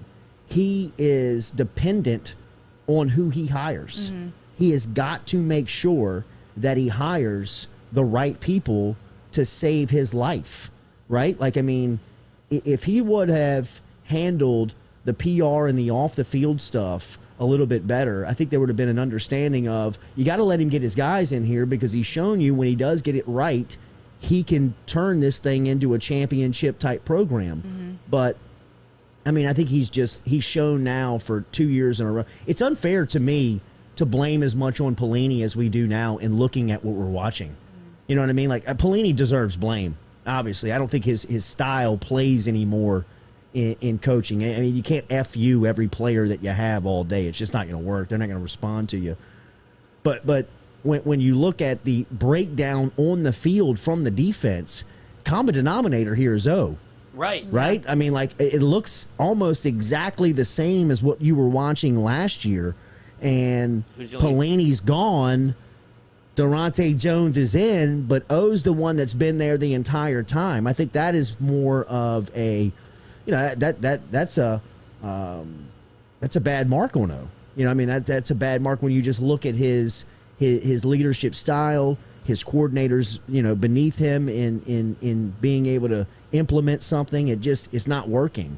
And you know, all the off the field stuff has turned so many people off and turned off his bosses so much that, you know, his equity is now pretty much all burned up. Right, and when you read the book, you can tell the amount of pressure he puts on his assistants because he needs them so much. And when it doesn't go well or the way he wants it to, that's when you kind of get into the backstabbing and the guys behind the scenes, like when they're not around Obi, and like, what the hell is going on? You're like, I can't do my thing. This guy's breathing down my neck because he's looking at the overall record. He's like, I'm going to get fired, but I hired these two guys to kind of be my left and right hand man. So it all turns into this basically fist fight where he doesn't know where to turn and who to trust. So he kind of strangles the whole thing because he wants it to go well. Like, he wants to win so badly. Truth be told, he should have hired Hugh Freeze 2 years ago when Brady left. You couldn't touch him. In what means? Because of what, I mean, I'd imagine if I say that DJ Durkin has a job. Yeah, absolutely. So, No, yeah, I mean, you go up there and prove that he's a change guy and you can prove all this stuff. That can happen. But see, Orgeron is intimidated, and it's the same thing that happened to Miles when he was here. Miles was always intimidated and scared to bring in really good coaches because it would expose him, and he thought his bosses would see, this guy's a bum. Give the young bright shining star the job. I mean, he's going to leave. Or you're going to lose him to your competition. I think 2 years ago when we were talking about Hugh Freeze as a possible candidate as the offensive coordinator, that was never going to happen. It was never even going to be thought to happen because of Orgeron's personal feelings to Hugh Freeze. And he knows deep down that if he brought Hugh Freeze in here, it would only take a matter of time to see that this guy's really organized. He wants to be a head coach again. He'd love to be the head coach at LSU. And Orgeron's too insecure to bring in somebody that he believes could take his gig. I mean, that's, at the end of the day, that is an issue for coaches that they have to overcome. I mean, this Nick Saban rehabilitation clinic that he's running down in Tuscaloosa, you had to get there first where Saban had to have the security to bring Lane Kiffin in, to bring Steve Sarkisian in, to bring Bill O'Brien. Mike, his offensive line coach is Mike Mularkey, no, right? No, it's Doug Marrone. I mean, Doug Marrone. The Jacksonville Jaguars last year. He went to the AFC Championship. NFL head coaches on his staff right now. I mean, hey, Orgeron would never do that. No, he no would way. never do that because he would never open himself up to having somebody around. I mean, look at the way he handled 2019, really and truly. I mean, he let George Munoz leave for the wide receivers job at Baylor when he had 2 open positions on it, like an offensive passing game coordinator, which he could have easily just titled him with, or the offensive coordinator job if he really wanted it. But I mean, there was a lot of extinguishing those personalities from 2019 because that's where O lost it, in my opinion. Up to that point, he was a, hey, I don't need any credit type of guy. Like, love Joe Brady, love Joe Burrow, love everything that's going on in and around this program. I don't need the credit. I don't. I'll stand in the back, collect the check, recruit the guys, and Perfect experiencing gig. the success. That's a beautiful gig. But then Burrow wins the Heisman. Brady is applauded and thought of as this Award winner. genius. And everybody is talking about the success that LSU's having. And everybody that was a part of that he could have held on to in 20, he cut ties with. Well, why though? Because he, to me, in my opinion, Yeah. he started to want to collect on that credit. And he started getting more insecure. sure, because he knew deep down, Yeah. I can't do this. Yeah. I got to have a Joe Brady. I Yeah. got to have a Dave Aranda. Right. I got to have somebody, a Greg McMahon, to run my special teams. I've got to have George Munoz. People, look at all the 2019 film you want. It doesn't matter which game you go to. George Munoz was an analyst on that staff, yet every single time the camera finds Ed Orgeron on the sideline, George Munoz is right here. Really? He is right there, and he's actually wearing a headset. And he is telling Orgeron in his ear, call a timeout. Don't call a timeout. Substitute here. Look at the clock. It's 4th down. Do you want to do this? Send your punt team out. Get these guys. He's pretty much managing the game in Orgeron's ear. And I'm not discrediting Orgeron. If I was a head football coach at the college level, that'd be my first hire. I would hire somebody to help me manage the game. Well, were people noticing that then in 2019 and kind of wondering about it? Probably. Or, yeah. Probably. And I think it was just going so well that nobody was really concerned. They were right. just like, oh, that's... Wait, noticing what? Like that he was in his ear the whole time. Yeah, but I think and he Orgeron said- he would have told you that in public. Okay. I mean, we would have him on the radio and he would say, you know, I mean, George Munoz, I mean, we got to have him. Yeah. You know what I mean? Like, he was such a and also Munoz was coaching the quarterbacks. I mean, he was Burrow's one-on-one coach every day. You know what I mean? Like, that was the guy. It was Burrow, Brady, and Munoz that were in the film room at 5 o'clock in the morning at 10 o'clock at night. You know, I mean, it was... And that's where, to me, it pivoted. It spun That's for interesting. Orgeron. Because now he brings in Scott Linehan. Like, huh? Scott Linehan, what's he going to do here? Then he brings in Bo Pelini, Where'd Scott Linehan come from? NFL. Okay. You know, I mean, but he's older. His resume is 2 pages long of people. I'm not discrediting Scott Linehan, Right. but Joe Brady to Scott Linehan's not the transition. That's not the fit. That's not the guy. Bo Pelini, uninterviewed and no competition to get him and pay him all that money, makes 0 sense to go from Dave Aranda, this very calculated leader, communication expert. I mean, if you look at Aranda's background, a lot of it's in communication, in being able to translate a message to somebody, to go from somebody who's very well thought out, very calm, cool, collected. You can't really turn him up. You can't really get him going, to Bo Pelini, who mother F's everybody who crosses his path. You know what I mean? Like, what the F are you looking at? Leave me the F alone. I mean, it's just, it was such a juxtaposition of 2 characters that are so different, and especially when these guys have been coached by Dave Aranda before, and you come in and you bring in this absolute wild card who's coming in on 2 wheels every morning, like juice to the max, wants competition, wants to coach you in a much different style than Dave Aranda, who was pull you to the side, tell you what you did wrong, as opposed to give you like a verbal abuse and like a tongue lashing in front of everyone. Yeah. And these guys they weren't conditioned to that yet, so it's very easy to. Well, they shut down. Yeah, tune it out. Yeah, they're like, bro, I'm not dealing with this. Like, yeah, right. Like, suck now. who are you? Right. Who are you? Yeah. Where'd you You come know, from? I mean, like, what? Youngstown State. Right, but come to find out, you know, I mean, behind the scenes, it's really looking like this was Orgeron's deal.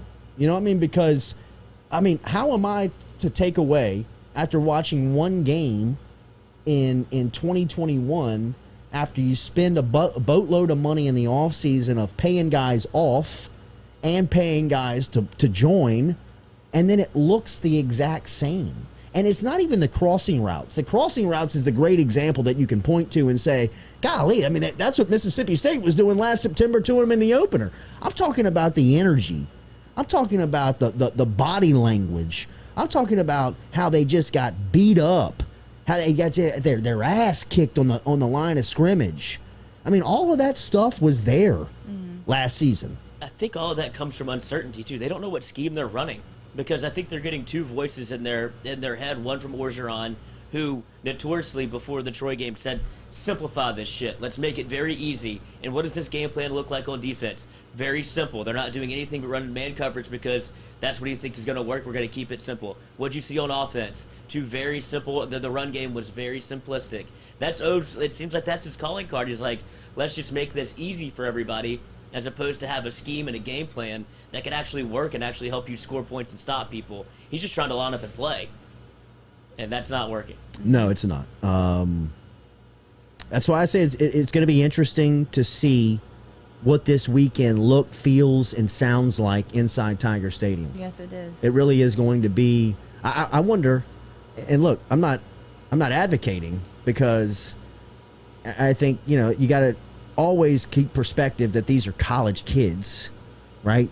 But I don't know. I've been in that stadium before where I've heard the boo birds rain down on that field, but they were all directed at Les Miles. You know what I mean? I have been in that stadium when people are just fed up and they don't want to watch any more of this clown show that this guy is putting on the field. He's got great players. That's the most frustrating part. It's not the players. It's that these players have no direction in how to play football. It seems as if LSU is trending back towards that feeling within their fan base. Everybody I spoke to, I was at the Zachary Rotary Club yesterday. Great room. It's the 6th straight year I've been there. Shout out to David Thornton for bringing me back. I love the room, love the people. Zachary's such a great community. But they are as tried and true of LSU fans that you will find on this planet. They bleed purple and gold. I mean, they absolutely love LSU. That's fun. And nobody in that room has any faith in Ed Orgeron. And you've got people in there that don't care who the head coach is. They just pull for the logo. They pull for the colors. They don't care if it's Ed Orgeron or Curly Hallman. They're all in. But they're so turned off at this point of just the product, of the representation, of the message, of Ed Ingram coming out yesterday and saying that just what you said, Lloyd. I mean, he said that they changed their offensive line coach post-spring, and James Craig was teaching them one technique, and Brad Davis is now teaching them another technique. So it would have been helpful to Ed Ingram, as he said into the public yesterday.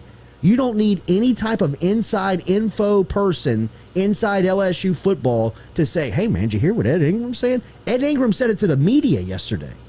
He said it to the public on Wednesday. Excuse me, not yesterday, Wednesday. Saying that it was just very confusing on the turnover of coaches, and now you're teaching different techniques, and really and truly, we're confused. In the same media setting where he says we were tired and out of shape. In the same media setting that Liam Shanahan says we weren't prepared for things that we saw. I mean, my God. I love to dump on Les Miles, but it never got this bad with Miles. I mean, there were guys that would tell you stuff off the record that was happening inside the facility. Nobody would tell you, hey, man, we're rolling. What you think? We're tired, out of shape. We're not prepared. They shouldn't have made the coaching change when they did because now we're confused. I mean, it's like, damn. It's borderline insubordination. It's like, if you did this, we were talking about this yesterday. If you talk to your boss, like if you went to the public with this about in any other job setting and said this in public about your boss would be like, sit down. We got to come have a talk. And sit down and close that door. But that means like I have no, I don't want to say respect, but it's like, what the hell are we doing here? I don't know. No, look, man, I can recall vividly sitting inside the first team meeting with John Brady and the 2006 Final Four squad. Big Baby's there, Tyrus Thomas is there, Daryl Mitchell, Garrett Temple, all of them, all like that a Magnum Roll and Chris Johnson, guys that were in that room. And the first meeting they had, and it was my first introduction to Division I college athletics. Close the door, sit down. If anybody has a problem with anybody in this room, look around. You know everybody's name. If anybody has a problem with anybody in this room or what's happening with this program, you do not ever let it leave these walls. This is where we figure that stuff out. And if you got, like it was coming from Brady, the head coach, if you got a problem with me, you come see me in this room. You don't tell any camera or microphone how you feel about me publicly. You come talk to me, and we're going to figure it out. Because as soon as that stuff hits the public, and you show that you're cracked, that it's fractured, that it's almost... You can't get it back. Yeah. You can't. I mean, you can't put that back in the tube, right? I mean, it was shocking the amount of calls and text that people reacted. People on that level that have been coaches, have been athletes. Ask them about those comments that were made in the public by LSU players this week. Everybody's going to be, wow. I mean, if that doesn't show just the culture of where they are now, that you've got two. Liam Shanahan is a super senior in college football. He's been on campus now, the campuses that he's been on, Harvard and LSU, collectively for 6 years. He knows what goes over and what does not play when you speak into to the media. He knows by telling them, we saw some things we weren't prepared for, that's going to blow up. Ed Ingram has been at LSU for 4 years, has been with Orgeron nearly the entire time he's been here. He knows if he makes those comments out into the public, that there's going to be some type of backlash from that. And both of those guys in the moment said, F that backlash. I ain't worried about it. Because we're so fractured in that room that I can tell you publicly, we're tired and out of shape. We shouldn't have made the coaching change when we made it. Because now we're all confused on technique and what they want from a scheme standpoint. I mean, Liam Shanahan in the moment said, we broke the huddle. We saw things we weren't prepared for.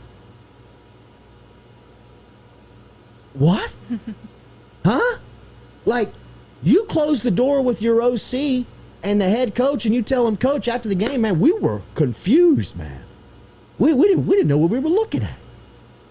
Instead, he waits until Wednesday and tells the public, bro, come on, open your eyes. This thing is broken. It's broke. I mean, don't you think that that's the sign of it's broken? Because there's the message coming out from the coaches that, oh, we can fix this, and it feels like they're tired of hearing that. It's like, no, we can't. Right. We're not going to be able to fix this in a week, and I don't want to be the one. Think about how frustrated the fan base is by hearing the press conference that's the exact same from last year. It's on me. I'll fix it. I got to take care of it. I'm the leader of this team. I'm the leader of... bro, please don't say that anymore. I mean, even if I'm your SID, if I'm your PR guy, if I'm, your yes man and Derek Panamsky, I'm even sitting down and saying, bro, we got to change the message on the next loss. Like, you can't get up there and just, it's on my shoulders. I'm the head coach. It's my problem. Like, come on, bro. This is now 6 of the last 11 games, you've had the same exact press conference. How tiresome is that to us, the fans, the people that cover it, right? What do you think that plays like in the locker room? That's what I'm saying. I think because you know that message is what he's barking into this is on me, fellas. I'm going to coach y'all up now. I'm going to get you ready to play. Like, Coach, you've told us that now for a year and a half. We still can't cover a crosser. We still can't cover a crossing route, Coach. They want you know what stuff. I mean? Yeah, like, I mean, the stuff that that was happening against Mississippi State, we're still dealing with. You know? And you barking about how you're going to fix it and it's on your problem, and we look up on Friday and you're bouncing around town with your girlfriend. I mean, there are reports that LSU players on Saturday morning were on rented scooters. I saw it. At the Staples Center. You didn't see the footage of that on their Instagram? It was on Saturday? Yes. It was on the day of the game? They were, like, falling off the scooters. Like, I was panicking. I was like, oh, my God, I can't believe they're doing this. Like, spinning out on them. Like, somebody's going to get hurt on a freaking scooter. Like, I couldn't this is believe game that. day. It was crazy. Game day. They're bouncing around downtown Los Angeles on rented scooters. They were. And they play in 6 hours, 5 hours. Like, it was very what strange. the hell is going on here, man? It's broken, in my opinion. I mean, like, and look, I'm just listening to what the players are saying publicly. I'm looking at their social media and seeing them on scooters on Saturday morning. I'm seeing the head coach bounce around L.A. with the newest blonde the day before the game, and then I'm watching him threatening fans to walk into the game, and then they kick the thing off, and they look like they did a year ago. Like shit. It's fractured. That's why I think the players are trying to get out there and have their own message, because they want to say, look, boys, it's not us. Like, Yeah. we have no chance to succeed, and I don't want to get any of the blame for this. They're trying to get their message out there that don't put this on the players. Yeah. Because Yes. it's not our fault. We're not prepared. We don't know what to do. Well, you know what? I don't think that it takes a trained eye to look at that college football team and say that. You know what I mean? I don't think it takes a trained eye to look out there and say, look, these guys are not in the best position right now to succeed. I mean, at some point as a player, you got to take some autonomy. You got to take some, it's on you to get off of a block, tackle somebody, catch the pass. You know what I mean? But all in all, as a coach, you got to give me a good game plan where you got to get me in the right position to make the plays and to win the game. Mm-hmm. That's your responsibility. That's what as a player, that's what I'm entrusting with you. That you're going to take this ability and you're going to put this physical ability in the right places where we can win the game. And for a UCLA staff member to tell an LSU staff member that I've talked to this week that all UCLA did was watch LSU's spring game. So think about that. They watched LSU on LSU, and UCLA got a game-winning plan. Guy told him, he was like, bro, in like the third and fourth quarter, we were chuckling. Like, they ain't getting out of it. They're not changing. I mean, it's... I guess they're good spring games if you like broke, those. Man. Yeah, right. I mean, we're not going to show you anything. Well, that's the problem. Right. They weren't showing you anything. Except for the game plan. I mean, amazing, man. It turns out they were showing you everything. It's amazing how really, all you, and this is no inside info. I guess the only inside info I gave you there was that UCLA used the spring game. Other than that, all of the other stuff is out for the public consumption. Wednesday player press conferences, Wednesday player interviews, Friday before the game, pictures surfacing on social media, Saturday before the game. Go to players' social media accounts. They're bouncing around downtown Los Angeles in rented scooters. And then pregame, the head coach is trying to get at some fan because of the color of his shirt, which it's actually black. The shirt was black.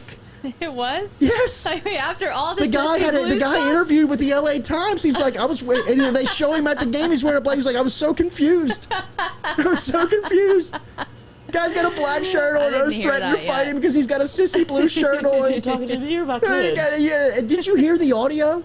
I mean, the guy sounds like he's like 20. He's like, hey, Coach O. He does. Lock the gates. Yeah, we're going to beat you today. Yeah. Yeah, It's right. pretty harmless. I mean, it's like, that's the react. And then, like grunting after, bring your sissy blue shirt down here, I'll beat your ass. Like, Jesus Christ. This is where your head's at before. I mean, the season hasn't even started yet. The only thing that plays is if they win, because it's not a big deal if they win. Right. And LSU Coach, takes it's not a big deal to you, to me, to Katie, to the fan base. Right. There's a section of the fan base that loves it. That's our guy. Right. His bosses are saying, "Get this guy out of here." But I think We're done with this. We're done with that. I mean, there is a fraction of people that's like, yeah, that's awesome, man, that's great. But the people that are cutting his checks, the board of supervisors, the people that he needs on his side, are looking at that saying, "Come on, that's it. We're done. I don't care if he goes out and beats UCLA by 50. Thank you. Yes, that's it. I mean, this is a clown show. This is a joke. You know what I mean? Feels that way. It does. It does. What about Nathan? Are we talking to him today? Yes, we got to get to Nate. Let's get his thoughts on that. We got to get to Nate. Right. Daily here, we are brought to you by Johnson Spillers. Johnson Spillers is our local dentist here. They can help you without anybody in your family who needs dental assistance. Get Johnson Spillers over there as they help you out with pediatric dentistry, whatever you may need as far as dental work done. And don't forget, they can help you out with Botox as well. So 2 locations, Baton Rouge and in Gonzales on Prepara Avenue. I know that the Prepara Avenue location in Ascension Parish was slammed. So we need to check on that, on just their availability, on whether they're open or not after the storm came through there. Give me 30 seconds, or Katie, tell them about Jamar Simeon and the painting there that we have. Yes, And I know that we have seen some traffic on JordyCulottaShow.com. They've made some purchases. Going to the print, but it is beautiful. Check it is out. beautiful. I dare not move it again because Lloyd yelled at me yesterday after reading it, so I'm going to sit right there. But yes, this is the painting, the best ever, named after the 2019 season, as I've already told y'all. He started it in quarantine in April of 2020, right? April 2020, yeah. You can go to our website, JordyCulottasShow.com, and click on news and make your purchases there. Prints start at $150. You can get them framed, you can get them matted, you can get them signed. So prices vary, and we have had a few listeners already visit. And if you put in the code Jordy, then you get 10% off of your purchase. So go get your paintings. We gotta hang this somewhere in here. We gotta hang it somewhere. Oh, is that ours to keep? Yeah, it's Yes, ours, this bro. is ours to I think we had to I ship didn't it know. back. I didn't know what. Hey, buddy, hold tight. I'm coming to you. It's I'm coming to you. Hold tight. He matted and framed and signed this especially for us. That's special. Shipped it here. Ugh. It was a process. We got it. I was scared. It got here the day before the hurricane. Oh, Hey, buddy. Sorry. what is happening? Well, I dropped him. Nathan, good morning. How are you, buddy? We're live. Pretty good. How's it going over there? Doing good, man. It is Good. Rough week. beautiful. Rough week. It was, how's it been going since what happened last week? What's the feeling like over there? Well, I mean, Doom and gloom? Yeah, it is. It is very. The sky is falling because it doesn't look like it is recoverable from how bad it was. Now, it was a beautiful trip out to Los Angeles last week. The weather was fantastic, and actually the protocols and mandates weren't as. I mean, Nate, I was kind of surprised that we were able to bounce around kind of maskless throughout Southern California, and for the most part, we're really kind of left alone. I was surprised because whenever I visited a few weeks back, I was surprised how much people imposed the mask mandate compared to what it was like in LA and even New York. It was, I walked into a CC's and the first thing, someone just yelled at me, "Put it on," and I had it in my hand. And I was like, that never happens anywhere. Yeah, so I was surprised by that too, but that's cool. I was jealous of the trip out to LA. Look, we caught the game at Legends, and that is probably the most excited I've seen a crowd in New York City in the last 3 months since I've been here. At least it was a sad game, but the vibe was awesome. Yes, I saw some of the social media you had coming out of there. That place, when it is LSU packed like it was that day, we were out there for the Heisman ceremony. And it was all LSU. That is something to see when you're so far away from Baton Rouge, as much love for LSU as they have up there in that part of the world. That was weird. It was weird to see all of the purple and gold out here. Nathan, what's happening with you this weekend?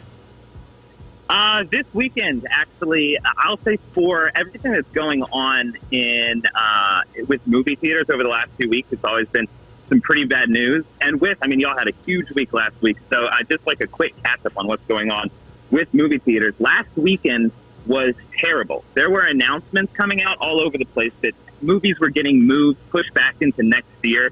Stuff like Venom was moved, Jackass 4 was moved. Both of Tom Cruise's movies, the new Top Gun movie and Mission Impossible, moved deep into 2022. Like, it was getting very bad. People in the industry, all the news was people were pissed off with what's going on. And everyone was saying at the same time, this is going to be the day and day release thing, which it keeps getting more and more contentious. But last Friday was also the only ray of sunshine that anyone could see, because the new Marvel movie came out last Friday, which is Shang-Chi. And it's not just that it was a Marvel movie, it was that it's the first movie Disney's been putting out that did not have a day and day release. So the thought was, if this movie does well in theaters, then that's probably going to be the only way that we're going to start putting movies back in theaters again without day and day release. And not only did it do well, it broke box office records last weekend. Wow. Last weekend was the Labor Day weekend, and it topped Rob Zombie's Halloween, which held the spot of highest box office for that holiday weekend. It reached like 90 million or something. Rob Zombie put out a statement. It was kind of like, someone finally killed Mike, and it was about time. Congratulations, Marvel, for doing what no one had done. But like this is great news, and a result of that is that Venom has now been moved forward. Disney is saying that with Marvel movies, it looks like they're probably going to make an announcement maybe Monday or Tuesday of next week. But the trickle of the news is that they're going to not do day-and-day releases for the next Marvel movie. And the more that this happens, and I think because also the anger in the last few days has really been bubbling up with people who have made Dune and with the creator of the Sopranos prequel, saying that they're beyond pissed off at Warner Brothers for pushing this HBO Max thing. And if the movie studios that are seemingly, growing a pair and putting out their movies, treating them like they are exclusive, and that the audience that wants to see it gets to go see it, everyone that wants to sit at home is going to get FOMO for a few weeks by not seeing the newest releases. I think that is the game plan. And I would say on this, I'm not a huge fan of Disney. I just kind of usually take or leave what it is that they put out. But good on them for pushing forward, for saying, screw it, we're going to try and make it so that people go and get some exclusivity on movies. And it's giving a lot of other studios courage to do the exact same thing. So hopefully that continues to go, because it was strange last weekend. The Oscars put out statements. The organization we talked about, NATO, is putting out statements saying things like COVID is making it so that the pandemic is making it so that we can't put movies back out in theaters. Which I don't know what it's like over there in Baton Rouge in New Orleans with movie theaters. But like, bars here are packed, nightclubs are packed, restaurants are packed. Even the art house theaters are packed, mainly with old people going. But you go to an AMC here, and it's a graveyard. And so I feel like the studios need to just throw their movies out there, have some hope in them, and I hope that continues to happen, because they need for crowds to get back. But it's not going to happen on their own. Movie studios need to really push for that. Yeah, we landed in Burbank last Thursday, Bob Hope Airport, and that's right in the middle of, that's kind of the heartbeat of movies where they're made. Right there, Warner Brothers is right there when you pull out of the Burbank Airport. I mean, there was promotion for Shanghai. Shanghai is a great movie, but not the one he's referring to. It was everywhere. Shanghai. It was everywhere. Oh yeah. I did not get to go see it, but I might just go and see it this weekend, just to kind of be part of the crowd that's saying like, hey, if this is what brings movies back, then hell, let's go for it. The Matrix is coming back. Matrix Resurrection. If Looney Tunes didn't tell you, people are pumped about this. Then this is one. If we are going for a push to get movies stop doing the day-and-day release thing, I think this might be the most anticipated movie of the year. On YouTube, the official account, I think the Warner Brothers account that put the trailer out, it got something like 13 million views in 12 hours. So, everyone was watching this trailer. Okay, wait. First of all, just going around the room, what do you guys think of the Matrix trilogy?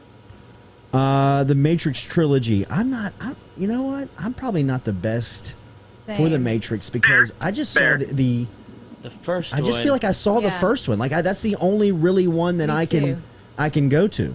Well, yeah. Oh, go ahead. I'm sorry. I was going to say the first one is excellent, but then when I didn't know what the movie was about at all. Yeah. And then when you get to the second and third one, it explains like what the movie is. Yeah. And I was like, I didn't even know there was a plot. I just like the action and the slow mo. Yeah.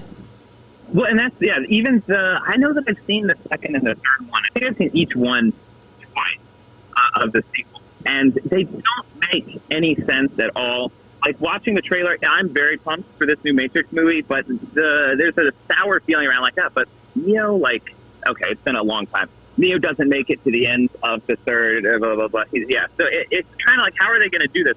But Warner Bros. Put out the official synopsis for this new Matrix movie, and it is that the Matrix Resurrections is a continuation of the story established in the first Matrix movie. So an important thing for everyone to know, if you want to go and see this new movie, watch the first Matrix. It really seems like this is a way of Warner Brothers saying, look, we know none of you like the second and third movie. We're going to just start back from, pretend like this is just the second Matrix movie.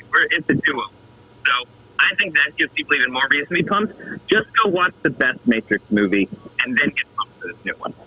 Movie of the week. What are we breaking down at the 5 Minute Critic? Yeah, this week over at 5 Minute Critic, go ahead and subscribe on YouTube. The review will drop there today. It is The Empty Man, and this is on HBO Max. You can watch it on HBO Max. This is a very strange movie in terms of how it came to exist. It's one of those movies. It was made in 2017, and they did test screenings of it. Everyone hated it in the test screenings. So they said, let's cut it down from 2.5 hours to, that's 2 hours, 15 minutes, to 90 minutes. They put that out in test screenings. It tested even worse. So they were like, we're just going to put this on the shelf. Let's just see what happens. And then 3 years later, you're in October 2020. No one's really going to see movies. So, and this is like in between Disney merging with 20th Century Fox. So at this point, Disney's got this movie. They don't know what to do with it. They're like, no one's going to the theater. Just put it in the theater for a month. Nobody saw it. Then it went on Amazon Prime. And in about 2 months, the following this movie generated was so bizarre. I was seeing this all over the place. Never got time to watch it until about 3 weeks ago. And it is one of those. It's a horror movie, kind of the same as It, the Stephen King adaptation. It is a very ambitious and creepy story that it goes from being like a slasher cop movie into a mystery movie, into a cult, into like a full-blown cult horror movie that's got this whole mythos and story and religion behind it. Wow. And the more that the movie changes and the level of scares, like the types of scares in this movie, it's not kind of like jump scares that you would get in Saw or The Conjuring. It's the type of scare like we talked about a few months ago with that movie Pulse, wherever some guy is just in his bed, he hears a creak in the other side of the house, and he gets a baseball bat, and you're just waiting for him to turn the light on, and he does, and you just don't know, and you watch the movie if you want to, but they hold those scares for such a long time. You're like, what is going on? What's so unsettling. Well, and it does it in those small situations, but then it grows and grows and grows to even a larger scale, scarier stuff. And normally, this would probably just be a horror movie that was put out into theaters, and it'd be lucky for those that went to go see it. I think this is an important movie because it was given like the modern day DVD treatment, was practically thrown away, and it's cool that it's been gaining a cult following. So I think if you're into horror, The Empty Man is on HBO Max. Very worth a watch, especially if you love horror. Nathan, final one. We'll get you out of here. What will it be like to be in New York City tomorrow on 9/11? I'm planning to go. I don't know. I have no idea. I don't think I even know, being someone who was 5 whenever that happened, kind of what the world was like before that.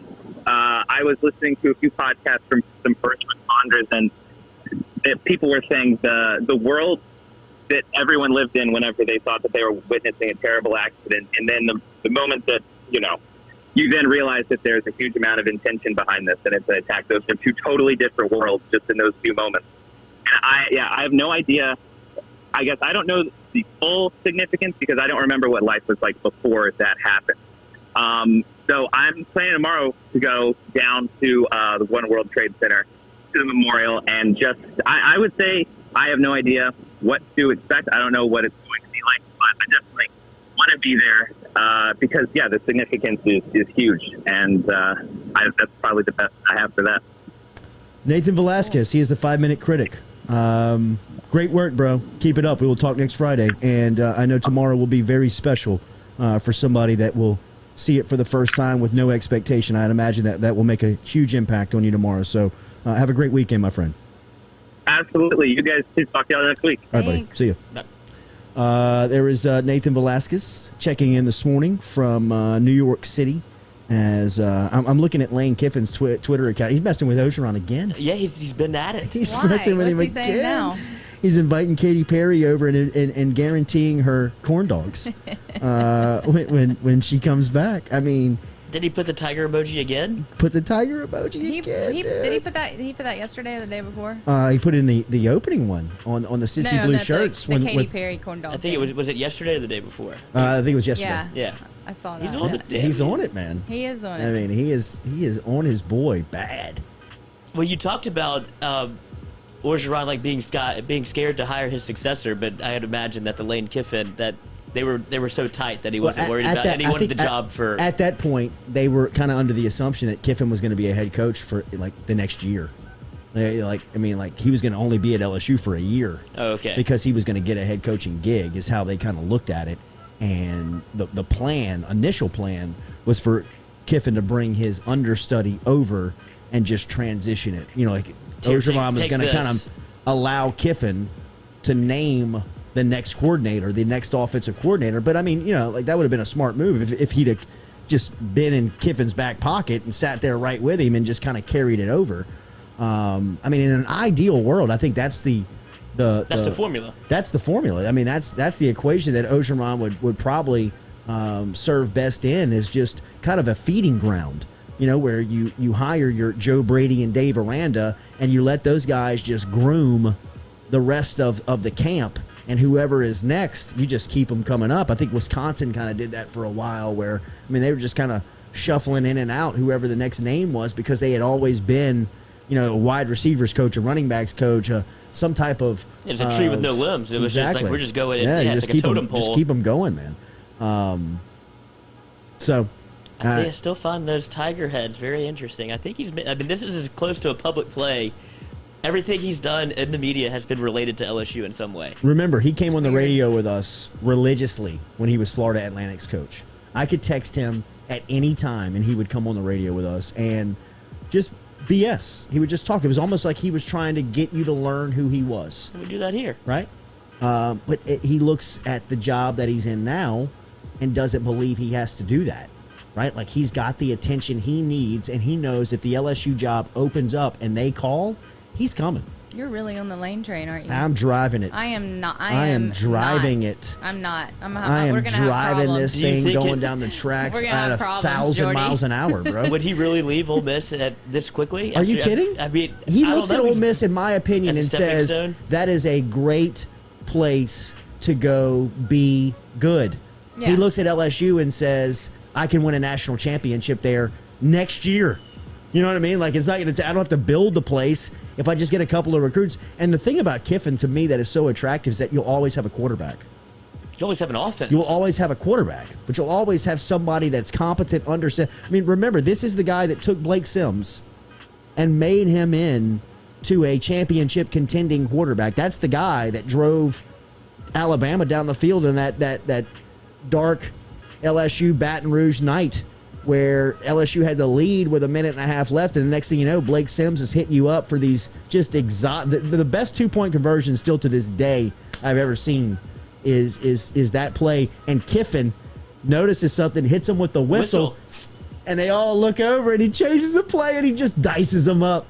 Are you on the Lane train? Without a doubt, Are you dude. kidding me? We know right why now? you're not. Yeah. No, We know why you're not. We know why you're not, bro. We know why you're not. Y'all We know why you're assume not. everything so It's not an superficially assumption. about What, me. what is your... I didn't care for Lane Kiffin at Alabama. I've never liked Lane Kiffin. It had I love nothing. You don't have to It like had him. nothing I to love do. it. I, I mean- think he's a dick. It Yeah, had well, he nothing probably to is. Yeah, sure. He probably is And behind now, closed doors. with him being at Ole Miss, I super don't like him. Okay, there we There go. we go. We There get to go. the Well, root of of course the it's issue. going to Thank make you. a difference. Thank I mean, you. of course it is, but I didn't like him before, and we're going to have problems. I think it Problems is... when? If you get Lane Kiffin hired, Mississippi State's going to have big problems With if Kiffin LSU gets him to had 70 LSU. on Yeah, him. like, why? He's at Ole Miss right now. That's our rival. Yeah, What's the but difference? it's he a didn't different. beat it. It's He a didn't different beat us. caliber of athlete. You give him Brian Thomas. different caliber You give of him athlete. Keyshawn Butte. You give him Max Johnson. You give him these guys that he's got access to.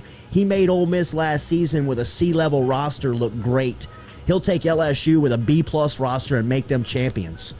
I mean, immediately.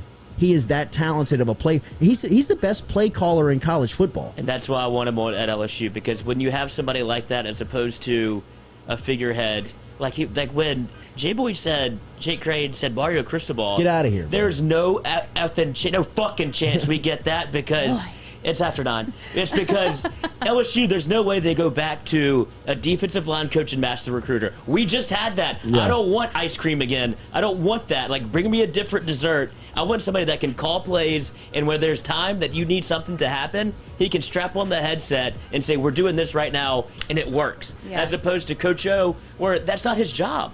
So you need somebody that can absolutely run an offense, and when you get Lane Kiffin, you have instant offense, and he makes it simple for his players around him. Matt Corral, who is Matt Corral? Exactly. And now look at him. He's the best I mean, quarterback John in the Rice SEC. Plumlee was the guy. He was just plug and play. Like, to have that luxury is an absolute steal. It's a must at LSU in my mind. After what we just went through. Have a great weekend. Yeah. No to Mario Cristobal. Wait, let's shoot for Harper's, please. Oh, we did. Oh, y'all did Jay already? missed. Jay, 0 for 3. Over 3 earlier this morning. We can Okay. still hand one away, even though I saw Brian Burgess went over to Harper's and spent his $250 gift card. He Brian. did. Yeah, thank Thanks, Brian. you. Have a great weekend. We'll be out at LSU tomorrow. We've got koozies. We'll have some swag if you see anybody out there. I'm going to have a backpack of shirts and Go koozies get 'em. out there. Go get them. I'm already visiting like 5 of y'all's tailgates. Y'all want to send me some more? I'm doing it. I'm going to 1 or 2. I'll break some stuff. Have a great weekend. We'll see you tomorrow night. We'll do some post-game stuff, and then we'll be back with you on Sunday night for sure. So Hell we'll talk yeah. to you soon. We'll talk to you soon. Cody ended up